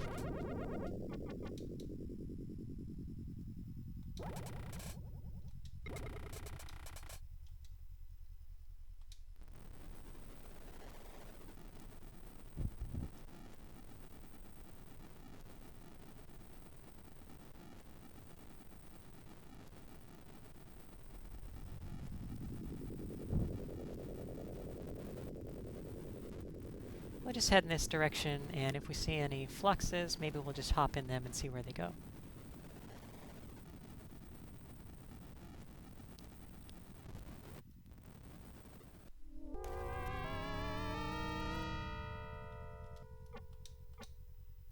Boy, that took us to an interesting little place, but that is farther away from where I wanted to go, so...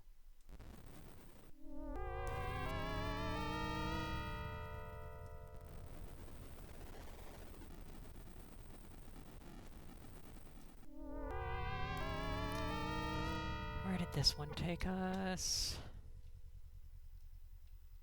Okay, not bad. That gets us a good east-west distance across the galaxy. We are trying to go to 21586. That is right up here. Good old red sun. No, it's this guy here. Okay.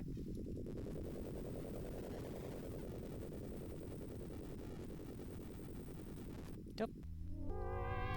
I did not mean to do that. Turn around, go back in.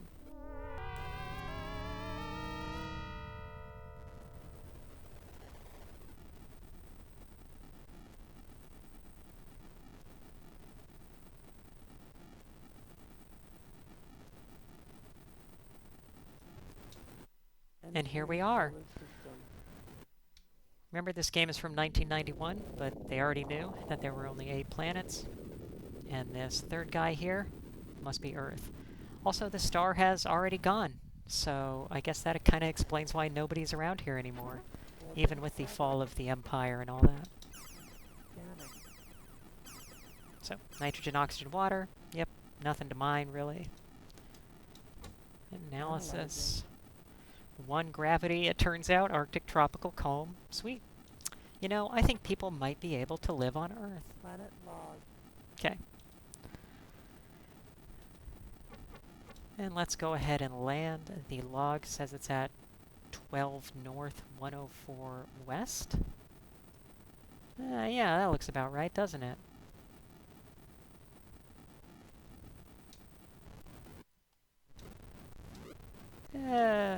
Maybe close.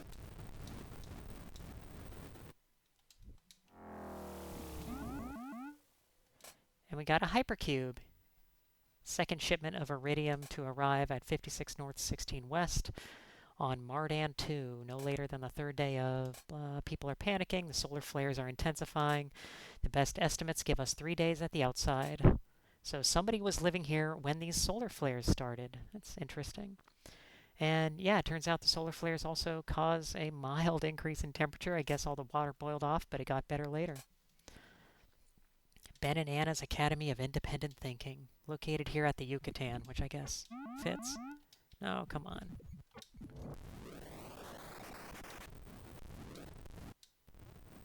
Neat.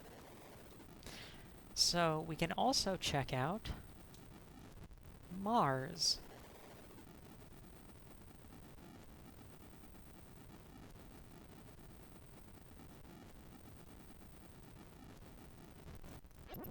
Orbit established.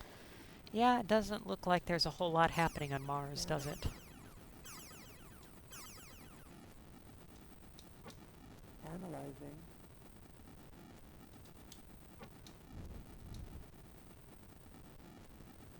The surface looks better than I'd expect. Let's go check it out.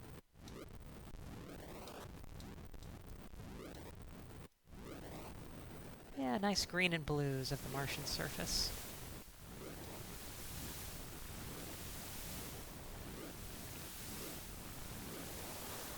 Well,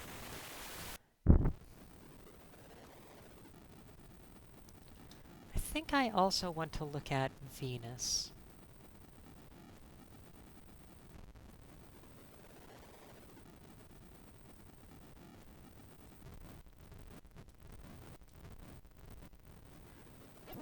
Orbit established. Scanning. No, nothing really going on Venus either. Yep, just very, very hot. Okay. So, we can go to Earth. We can recommend that people live on old Earth. Yeah, I think that's kind of funny. But, yeah, anything else we want from Earth?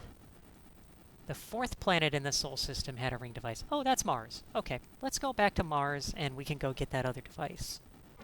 But the one we just picked up, the hypercube, shows nearby encounters on star map. Yeah, so I think that's fluxes, so that'll tell us where things are. Mars, here we come.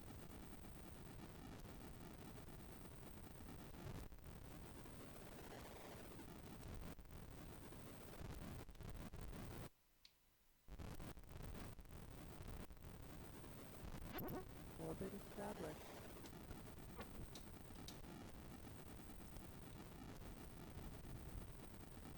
Okay, and we want 90 north and 0. It's not clear to me what 90 north 0 versus 90 north 180 is. Aren't those actually the same place? Donut planet. Don't worry about it. Ring device. So, Starflight Navigational Research Station. Yeah. They said the thing. They said the thing. They said the title of the game. Too far from ship. Okay.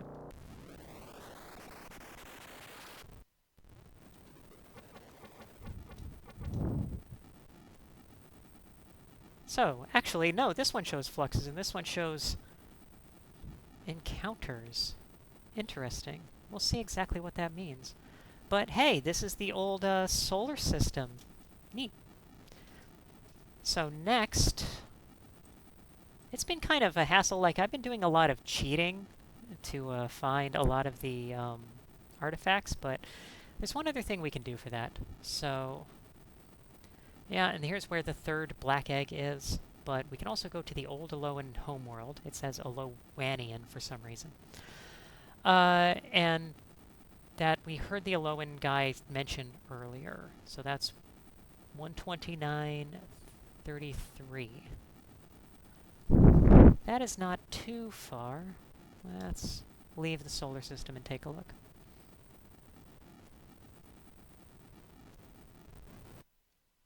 Leaving solar system. 9:33. This guy. Okay. And we see that there's a flux just this direction. What's over here? Love that sound. That took us the opposite direction. But then there's another one here. Let's see where this goes. Let's just explore it. Okay, way up there. Nice.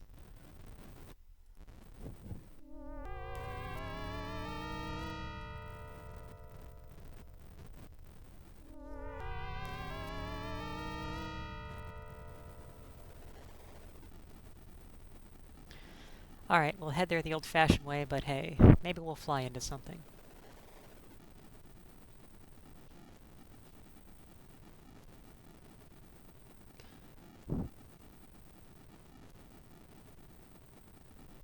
Oh, I went past 33. Little bit of momentum on this guy. Okay. There we are. Oh. Wow. Uh-oh. Okay, so this is the Thrin. These are the lizard guys I kind of mentioned, and it's possible that we also recruit them. There we go. Here we have a nice artwork of one of them stealing stuff, because I guess they're all criminals. And cunning reptiles, not to be trusted, yeah. And if you have an alone aboard your ship, they may attack. Well, we have 2 aboard our ship, so this could get ugly. Why do you hail us? Let's terminate and let's just go. And hopefully they don't get wise. Yeah? No? We're good?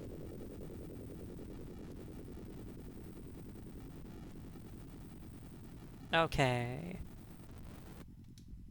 Entering solar system.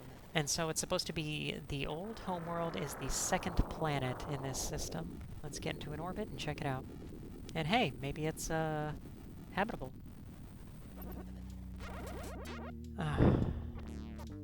More of them, I'm gonna guess. Scanning. No.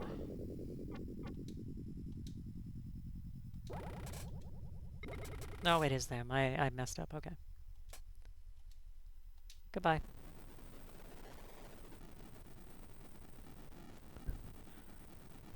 Thank God we can get away and they don't start shooting at us immediately. They want our crew members' head fruit. Orbit established. Okay, so... nitrogen, oxygen, water. Sounds good. Analyzing. And yeah, this all looks good. Let's log it. Planet log. Okay. And now let's land. And this is 129.33. So I will skip the buzzing over stuff again. We have the log entrance here. And we found the ruins of the instant outpost 60 south, 45 east.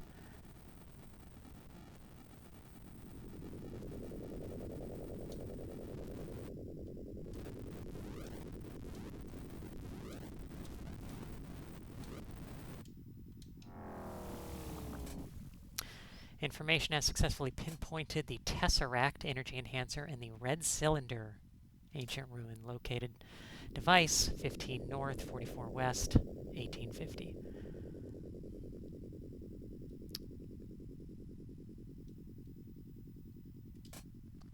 And 59 north, 64 west, 112, 200. So that just tells us where those artifacts are. And that's all we get here. But hey, that's useful. So, we can go get it. I don't have to do that here, but if you're able to come across this, the red cylinder locates artifacts on a planet. So when we're in orbit, it tells us where they are on the surface of a planet, so we don't have to do those continuous flyovers. The location of the ancient cylinder is actually not in the log, as you can see. It just references it, so we know we have to go here to get told where the location is. I think it's funny also that they call it a red cylinder. That's pretty clearly just a telescope, but whatever. Okay, so we've also heard stuff about the Institute. Information that was received from a chance encounter. They found the Institute 75 South, 66 East, 6th planet of the Acteron. And we got that information also, but we have not actually been to that planet. 165.84.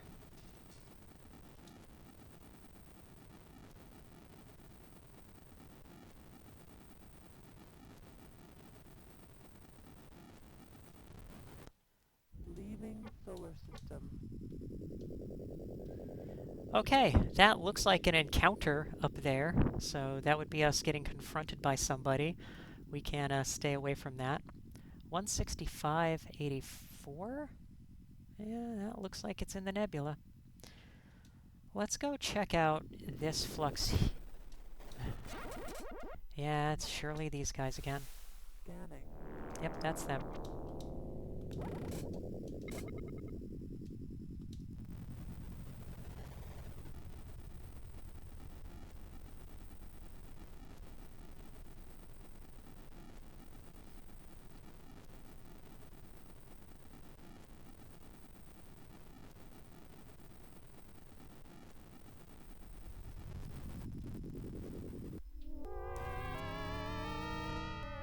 Yep. Okay, that took us a couple of places at once. Okay, wow. And then there's another one up here, huh?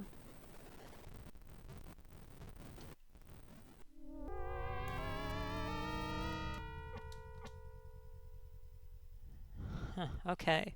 So you see how we map out all these fluxes, and it's great that the game maps them out the way it does, to really find out how to fuel efficiency navigate across this galaxy. We were wanting to go to 165.84. Yeah, that's still a good distance away. But if we go through 2 of those, it actually does get us close. Is it possible for us to do only 2 of them? We also have a couple of fluxes near us.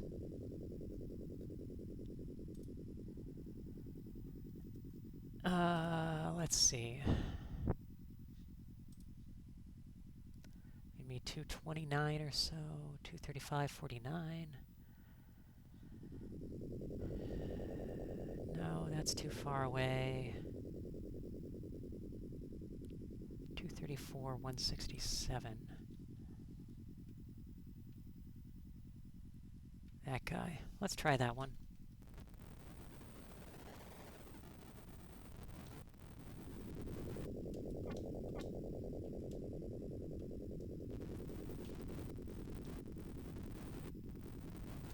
There it is.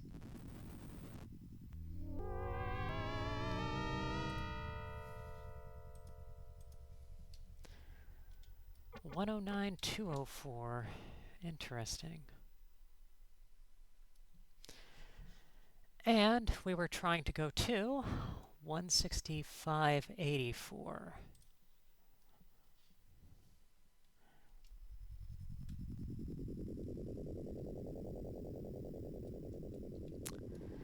Yeah, I don't think that really helped. That's too bad.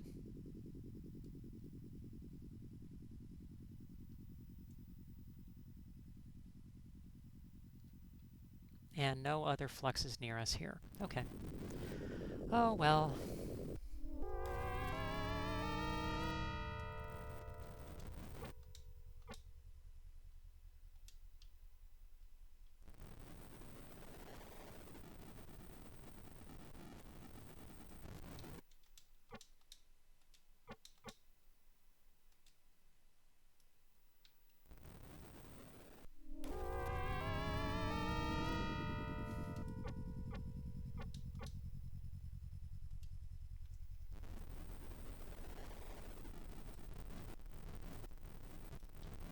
Is this the right one? Let's see. Okay. It is. And hey, there's the other one, so.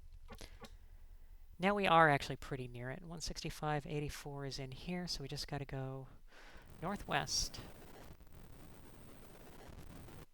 Well, where does this go? Let's take a look.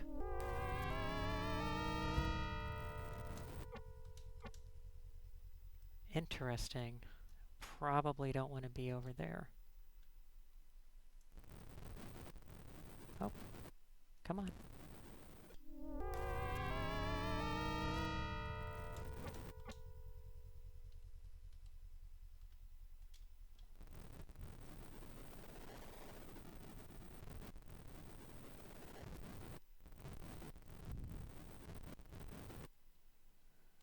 Nice tight little system.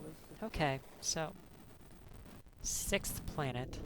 And yeah, the 6th one is the one that looks like it is habitable.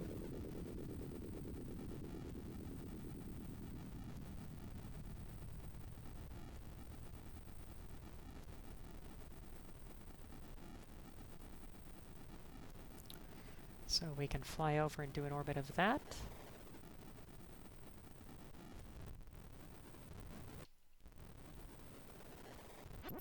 Orbit established. Scanning. Oxygen, CO2, oxygen, hydrogen, hydrosphere. Lots of life. Analyzing.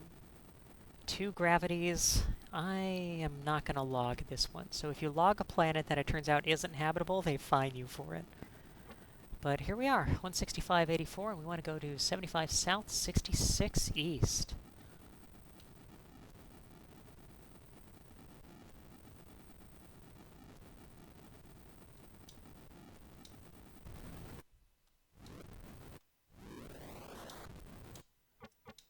Okay. And there we go, Project Teleport.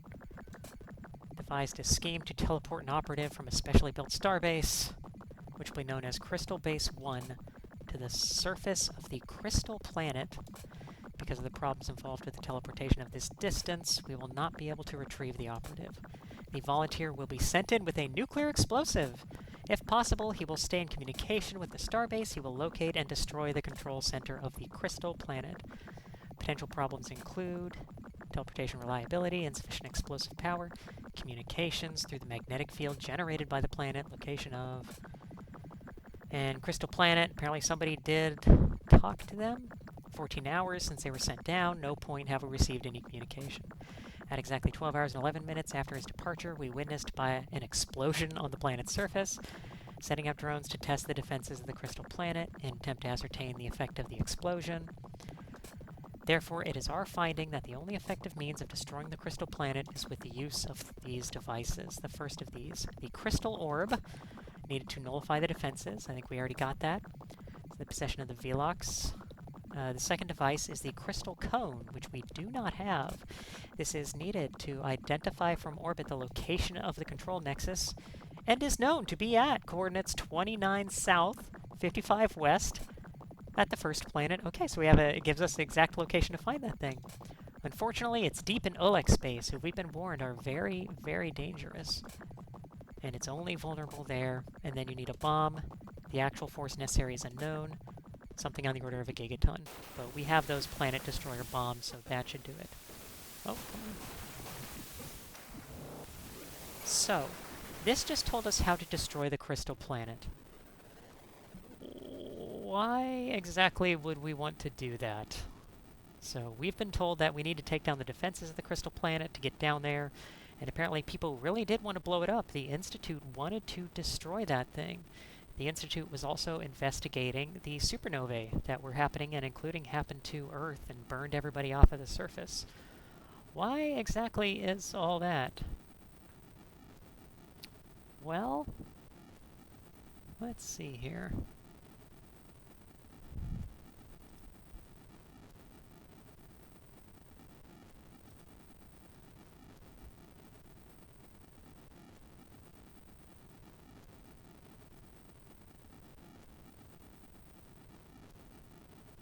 So it is talked about a little here, basically. When should the survival of one species take precedence over another? And who has the right to decide? Get an answer soon. Yeah, that's interesting. So we need to blow up the crystal planet, supposedly because it's threatening our entire people. But it's not entirely clear what's going on with all that, why that's happening. It's almost like maybe there were another alien we could talk to who would be able to tell us Leaving these solar things. system. So, I had mentioned before the map. Let's take a look at an actually filled in version of the map here. So here it is, and I wrote in the names of all of these various alien species. We haven't yet run into the Gazertoid, even though supposedly they occupy the space, including our homeworld.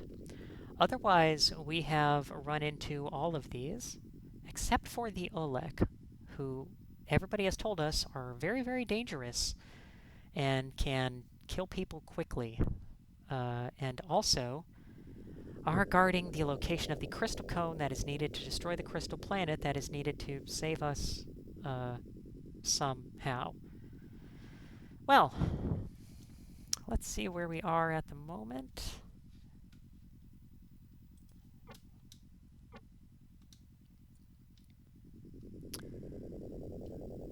And there's the home base, so it looks like one of the fluxes up here will get us very close to that. Let's head that way. Where's this one go?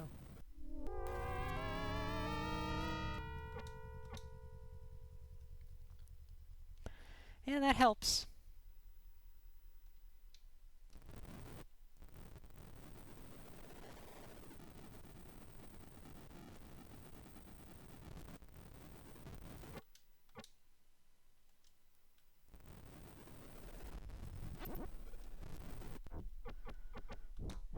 And what is this? Scanning. Interesting. Let's go ahead and try Obsequious here. Okay, so I just mentioned we hadn't run into these guys yet. Here they are. These, oh, I still have the map up, don't I? I'm sorry. These are the Gazertoid. The Gazertoid, a very religious race of octopi, believe themselves to be redeemers of the galaxy. Supposedly, we heard elsewhere that they live in giant colony ships, so these things must be pretty tough. But they're rarely heavily armed, generally haven't attacked if we are peaceful. As it turns out, in the log, it says that the way to deal with the Gazertoids is actually not to be like friendly, but to be obsequious. So that's what I'm doing here. Repent, air breathers, repent. Okay, we can let them say a bit more. And lo, unto them it was said, Ye shall go forth and cleanse the galaxy of the accursed breathers of air. You and me both, buddy.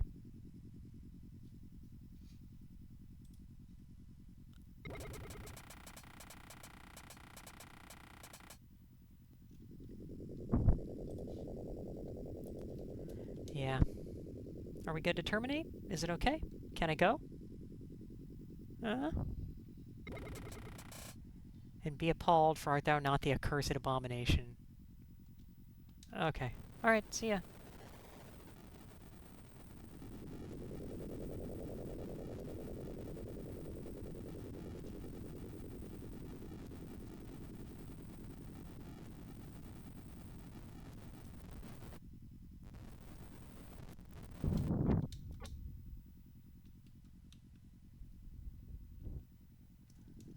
That's our home base, isn't it?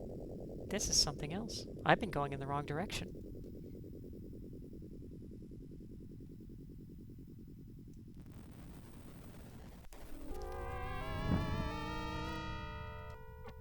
Okay, where did this take us?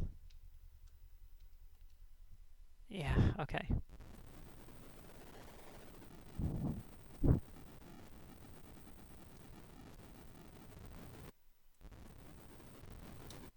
Entering solar Only system. 276 days left before our homeworld gets wiped. We're making pretty good progress, but I have a cheat sheet, so...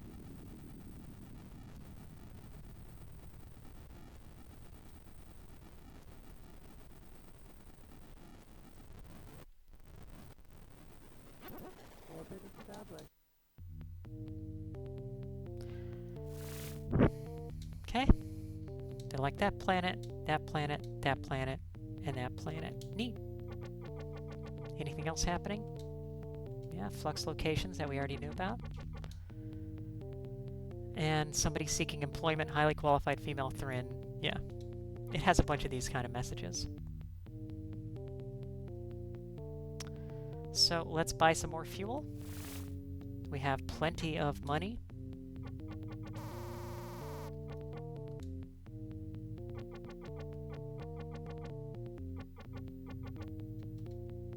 Okay.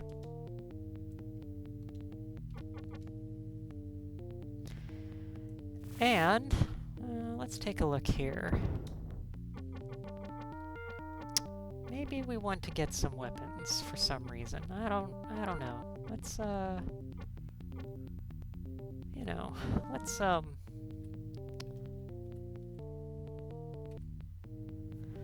let's try getting this phaser. Yeah, okay. Great. Nope, I did not do done. Okay, there we go.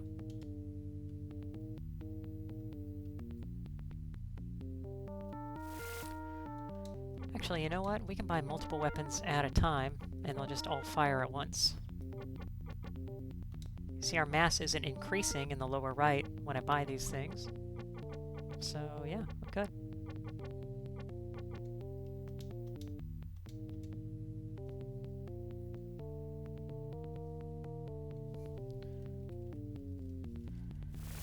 And out into the black.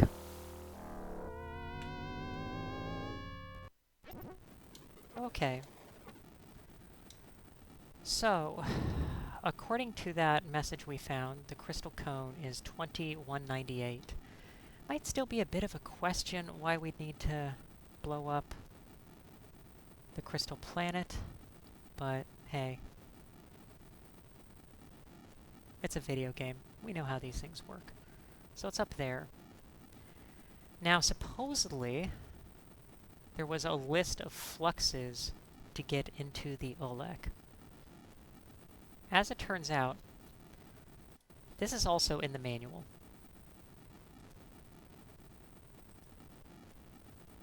No.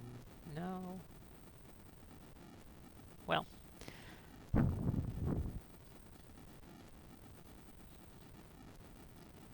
Let me look here.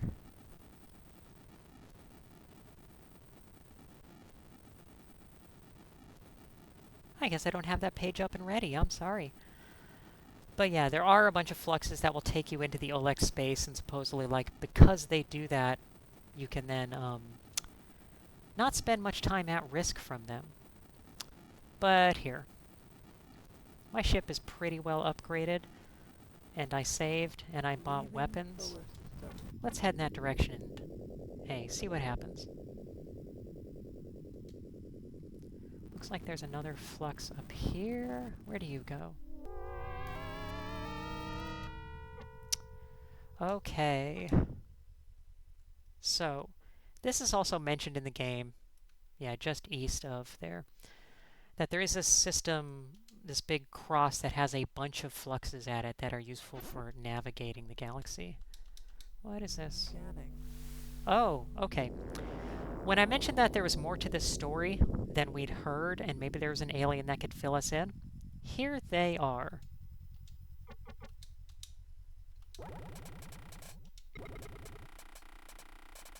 Captain Queen. Yeah, receiving a message, but there doesn't seem to be any transmission. So, these are the last aliens that are documented in the manual. These are the minstrels. And so the minstrels are these big, squishy tentacle guys who are flying around, and all they do is anybody they come across, they sing a song telling the history of the galaxy. It is possible you run into these at the very beginning of the game, and they basically tell you exactly what is happening very quickly. But yeah, spacefaring poets, beauteous renditions of history. Pay attention to their poems for hints about the ancients. Listen to them for a general overview of the events throughout time. As it turns out, they will pretty much just tell us a story.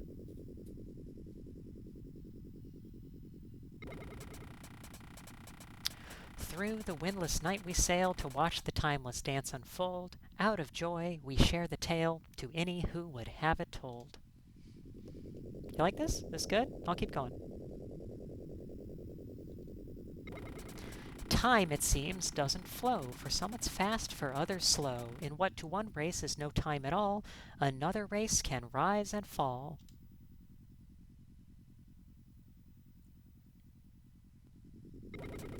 The virus spread like burning fire. The sea of dread rose higher and higher. The crystal ones had to fight by causing suns to ignite. Self-defense, it is their right. Crystal ones, huh?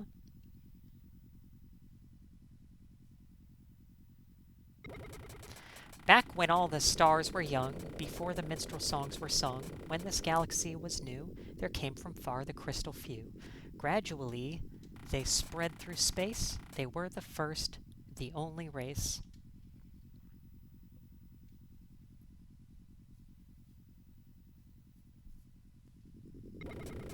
And harder still to recognize that which lies before one's eyes. So many races have believed in only what was preconceived. That which is ancient may be new. It all depends on point of view.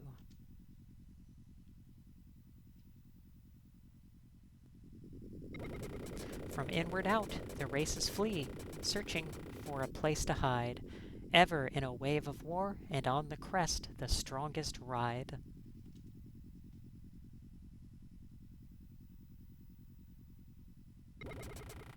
We are the watchers of the dance. Many wonder at us.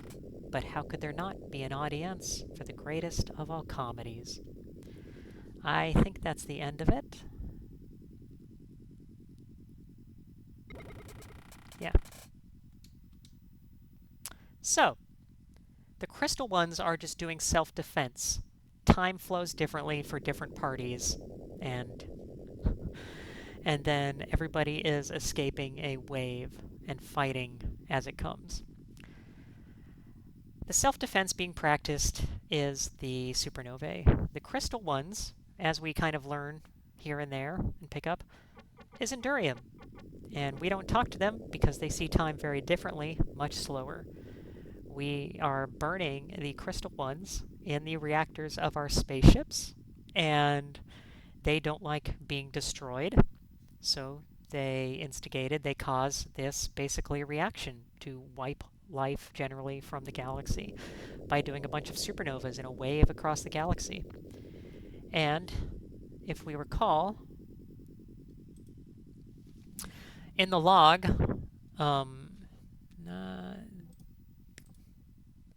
when should the survival of one species take precedence over another, and who has the right to decide?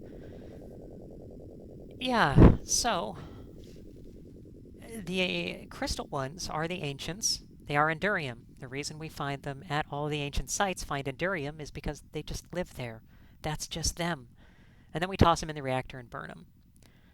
So we have this odd conflict between us, fast-moving guys, and the Crystal One ancients, who are actually still alive and have been here forever.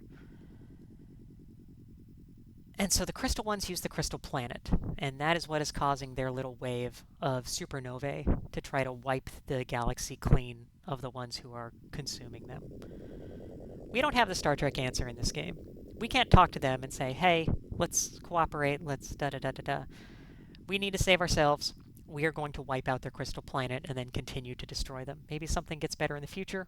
I don't know. We need to not die. And even if there were a way to communicate them, they probably wouldn't be able to put together a thought fast enough to stop our planet from exploding in 9 months.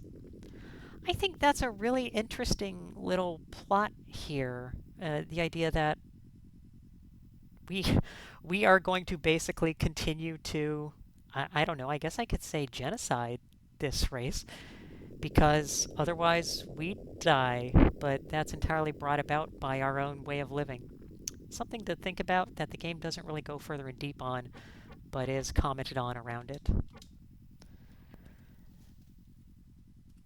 So, Let's see where these other fluxes go.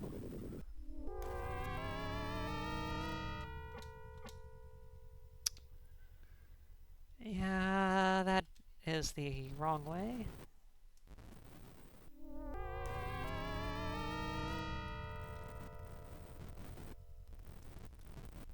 How about you?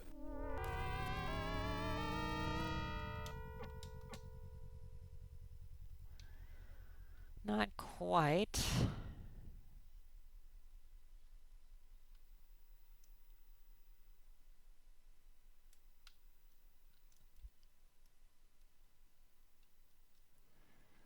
Yeah, okay. We'll go back to the cross.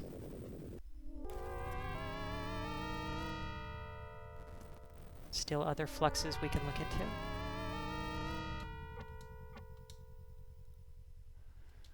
That is barely a trip.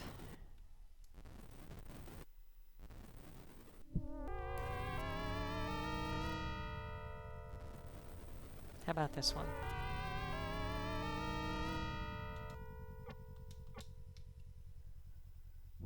Better? Okay. Yeah, so the little cross here has a bunch of fluxes that we can kind of use to get in different directions, although you have to kind of figure out which goes where. They're not oriented the way that would make it most obvious. But we are closer to that star we need to go to. Was it 20?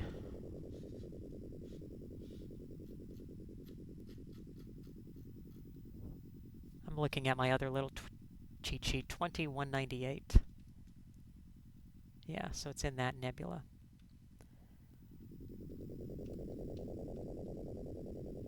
Okay. And I haven't been bothered doing this before, but we can also raise our shields. And I think I'm just going to do that for some reason here. I'm just going to fly around with my shields up.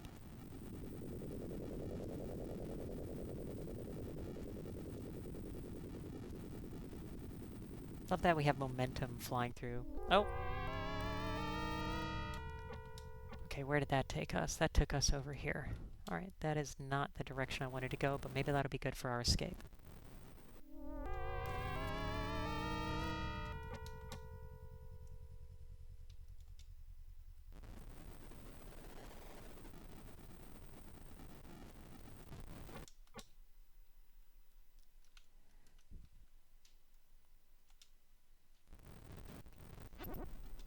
Yep. This is the Olek. So, the Olek opened fire with 1,000,000 ships immediately. You can see we didn't have... Our shields were down because we're in the nebula. You can also see that our armor was almost vaporized immediately. So,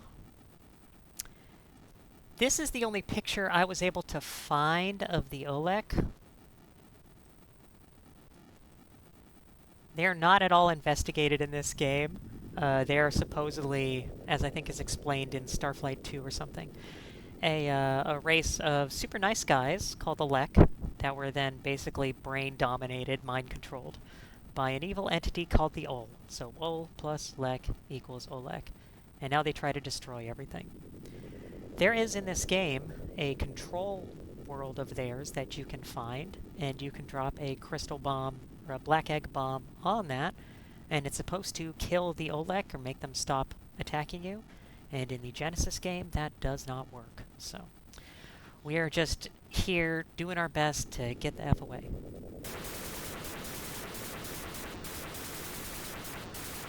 Yeah, no. Okay. Thank God they can't aim better. Go away.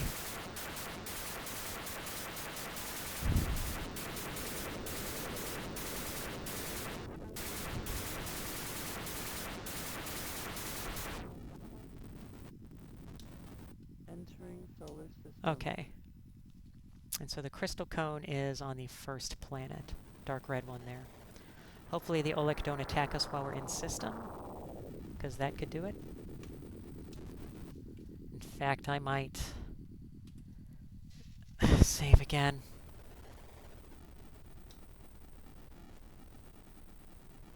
But they attack us with a dozen ships. Even with the phasers and all that, I don't have a chance.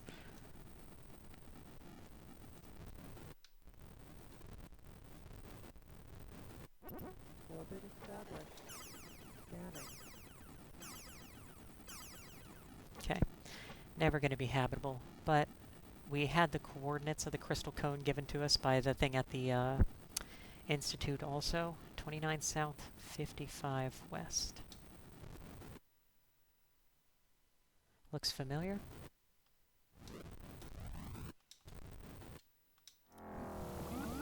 Alright, that's the code.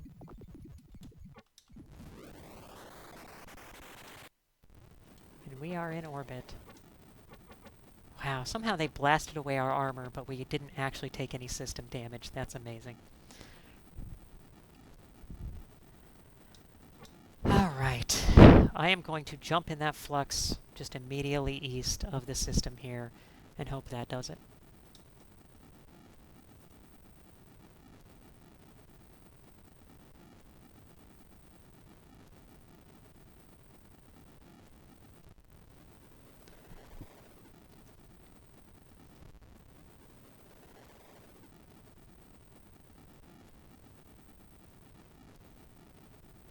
Leaving solar system.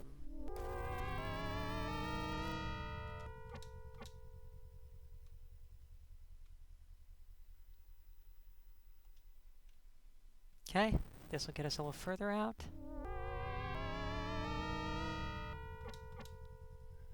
And then there's another one to the south. Apologies for not saying coreward or rimward or whatever we're supposed to be doing. And I think that means we are out of OX space. So this right here is the flux coordinates that are in the manual, I think, that are supposed to take us in there and take us out. And then that gets us pretty close back to our home base. Let's head to the home base so we can re-armor and maybe get better armor than before.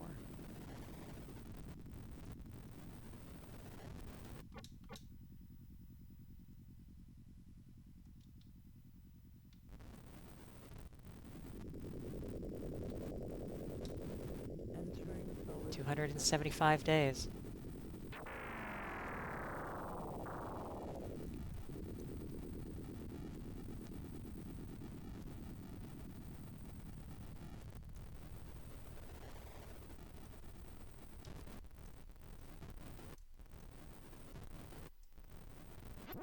orbit established. Okay. Any messages? Nope. Nope, nothing new.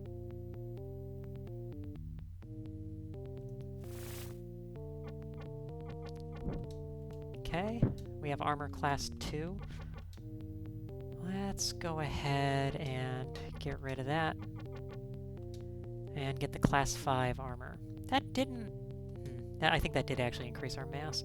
Before I thought the number in the lower right was our mass, but actually that's the amount of Endurium we have. So the mass might have been going up before and I didn't notice because I'm dumb. Alright, so...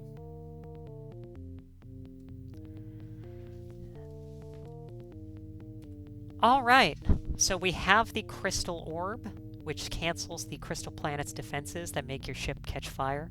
We have the crystal cone that lets us know where the crystal planet's control center, that's the only part that can be damaged, is. And we have a black egg. As it turns out, and I put this up briefly before, that is how we win the game. And at the very end of the log here, it says exactly that. It gives 3 steps to stop the stellar flares. You must have the crystal orb, nullify the defenses, have the crystal cone to identify the control, and then drop the black egg. It just says that. Steps 1, 2, and 3. This is how you win the game right at the end of the manual, which is great.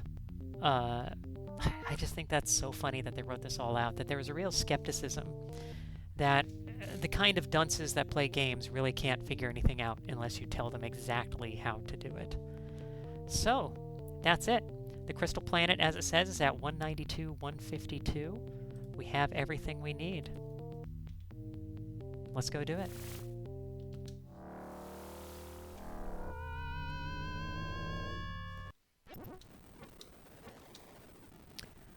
192, 152. And there it is. This green star that was on our map this whole time.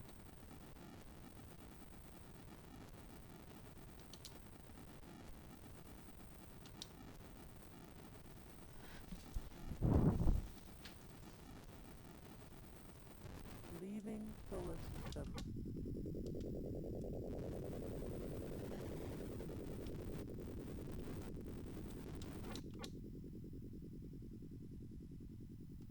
This is going to get us more run-ins with the mechans, isn't it? We'll just go around.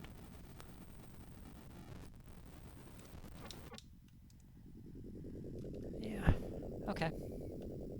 And it's in the dead zone, so we're not going to run into any other ships when we get there.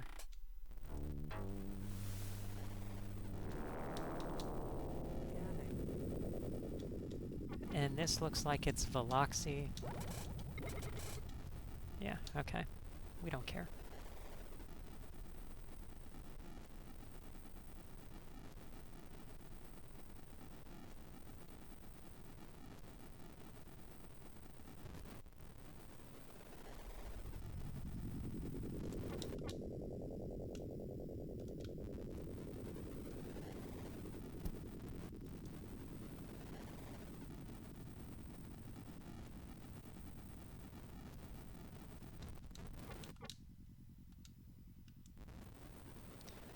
Yeah, and it's this one right here, isn't it?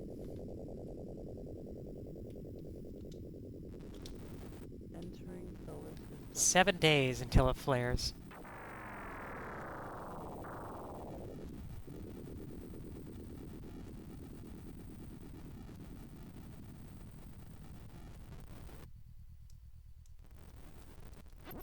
Orbit established. Scanning. Yep, and it is entirely made of Endurium. So this is them. This is perhaps their homeworld that is causing all this. But hey, if it's a war, I guess we're going to win it and try not to ask questions about that. Log. Planet log. We're gonna just win anyway, so.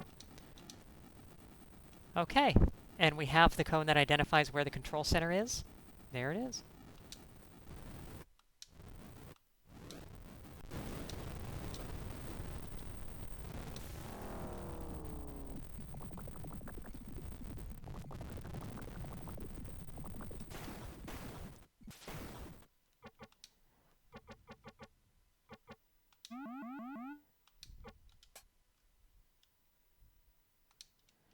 Log entry, I have successfully teleported to the crystal planet.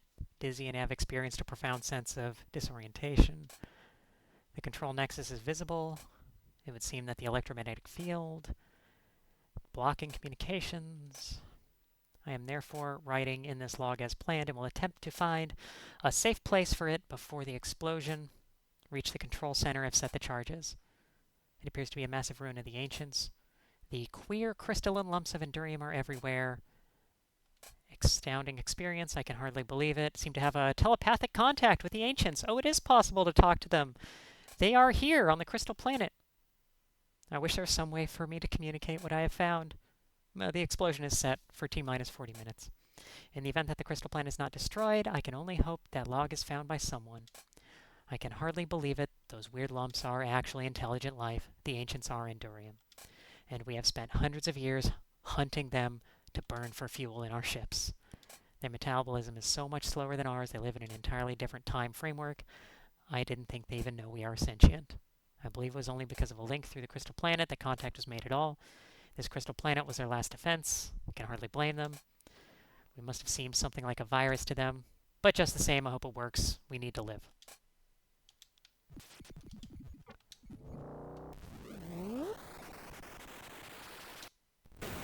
And there we go.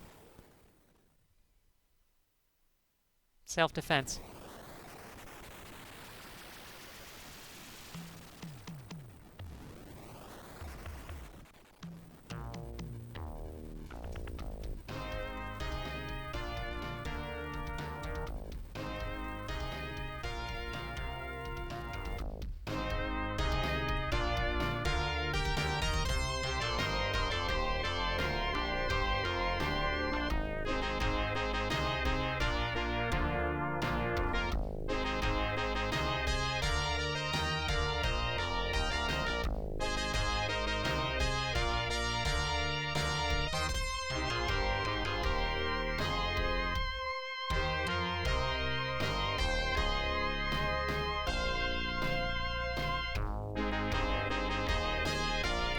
It is with the sincerest gratitude from the people of Arth and the stockholders of Interstel that I present to you and your heroic crew the Interstel Medal of Sublime Achievement, the highest honor accorded to Interstel contractors. Thank you for saving everything we hold dear.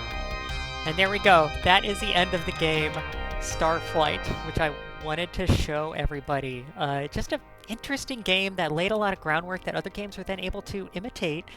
Not imitate, but build on and make something cool. Like, and people don't talk about this much, especially the Genesis port. That is still not clear to me why it exists, but it's awesome.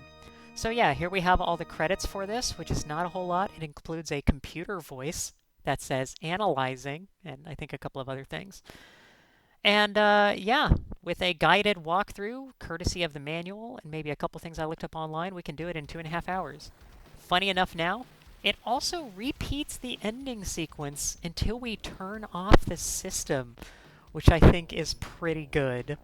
That's just, yeah, it'll keep going. We'll keep seeing the Veloxy president give our people a medal, or be about to give our people a medal without animation. So that is it for Starflight, which I've wanted to show off for a long time, and I'm happy I finally got it. I will post this recording on YouTube as well so we can review it in the future, and I can pick out the errors I made, and maybe we can do it again in a week. No, I'm kidding. That's okay.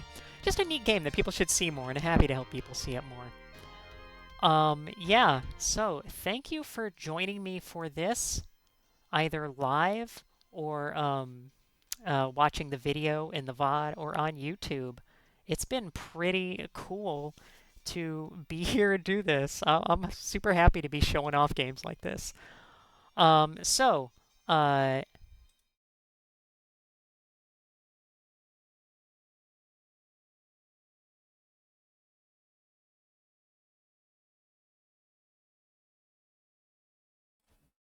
am Queen of Lasers, and I do this stuff on Twitch. That's I do mainly what I do on there is the lo-fi haul and chill, where I will go ahead and put on lo-fi music maybe 3 nights a week, 3 nights American time, and just kind of fly a hauling craft from one station to another moving goods. At the moment, I am also doing exobio, but I still have the lo-fi music going, and it's still a nice chill time for a few hours a night. I also do informed retro playthroughs. Um, Here I have a shot from a SWAT run I did. That first SWAT game is fascinating mess. But yeah, cool to learn. And then I also like to play cute indie stuff sometimes. Here I recently did This Bed We Made, a little murder mystery thing where you're a maid in a 1950s Montreal hotel. Thanks for coming. Again, that is Queen of Lasers, Twitch, YouTube, and even Blue Sky. And I hope I can see you again soon. Join me. It's fun. We can chat. I used to be a scientist, so I can make up science facts that sound reasonable. Thanks again. Have a great day, everybody.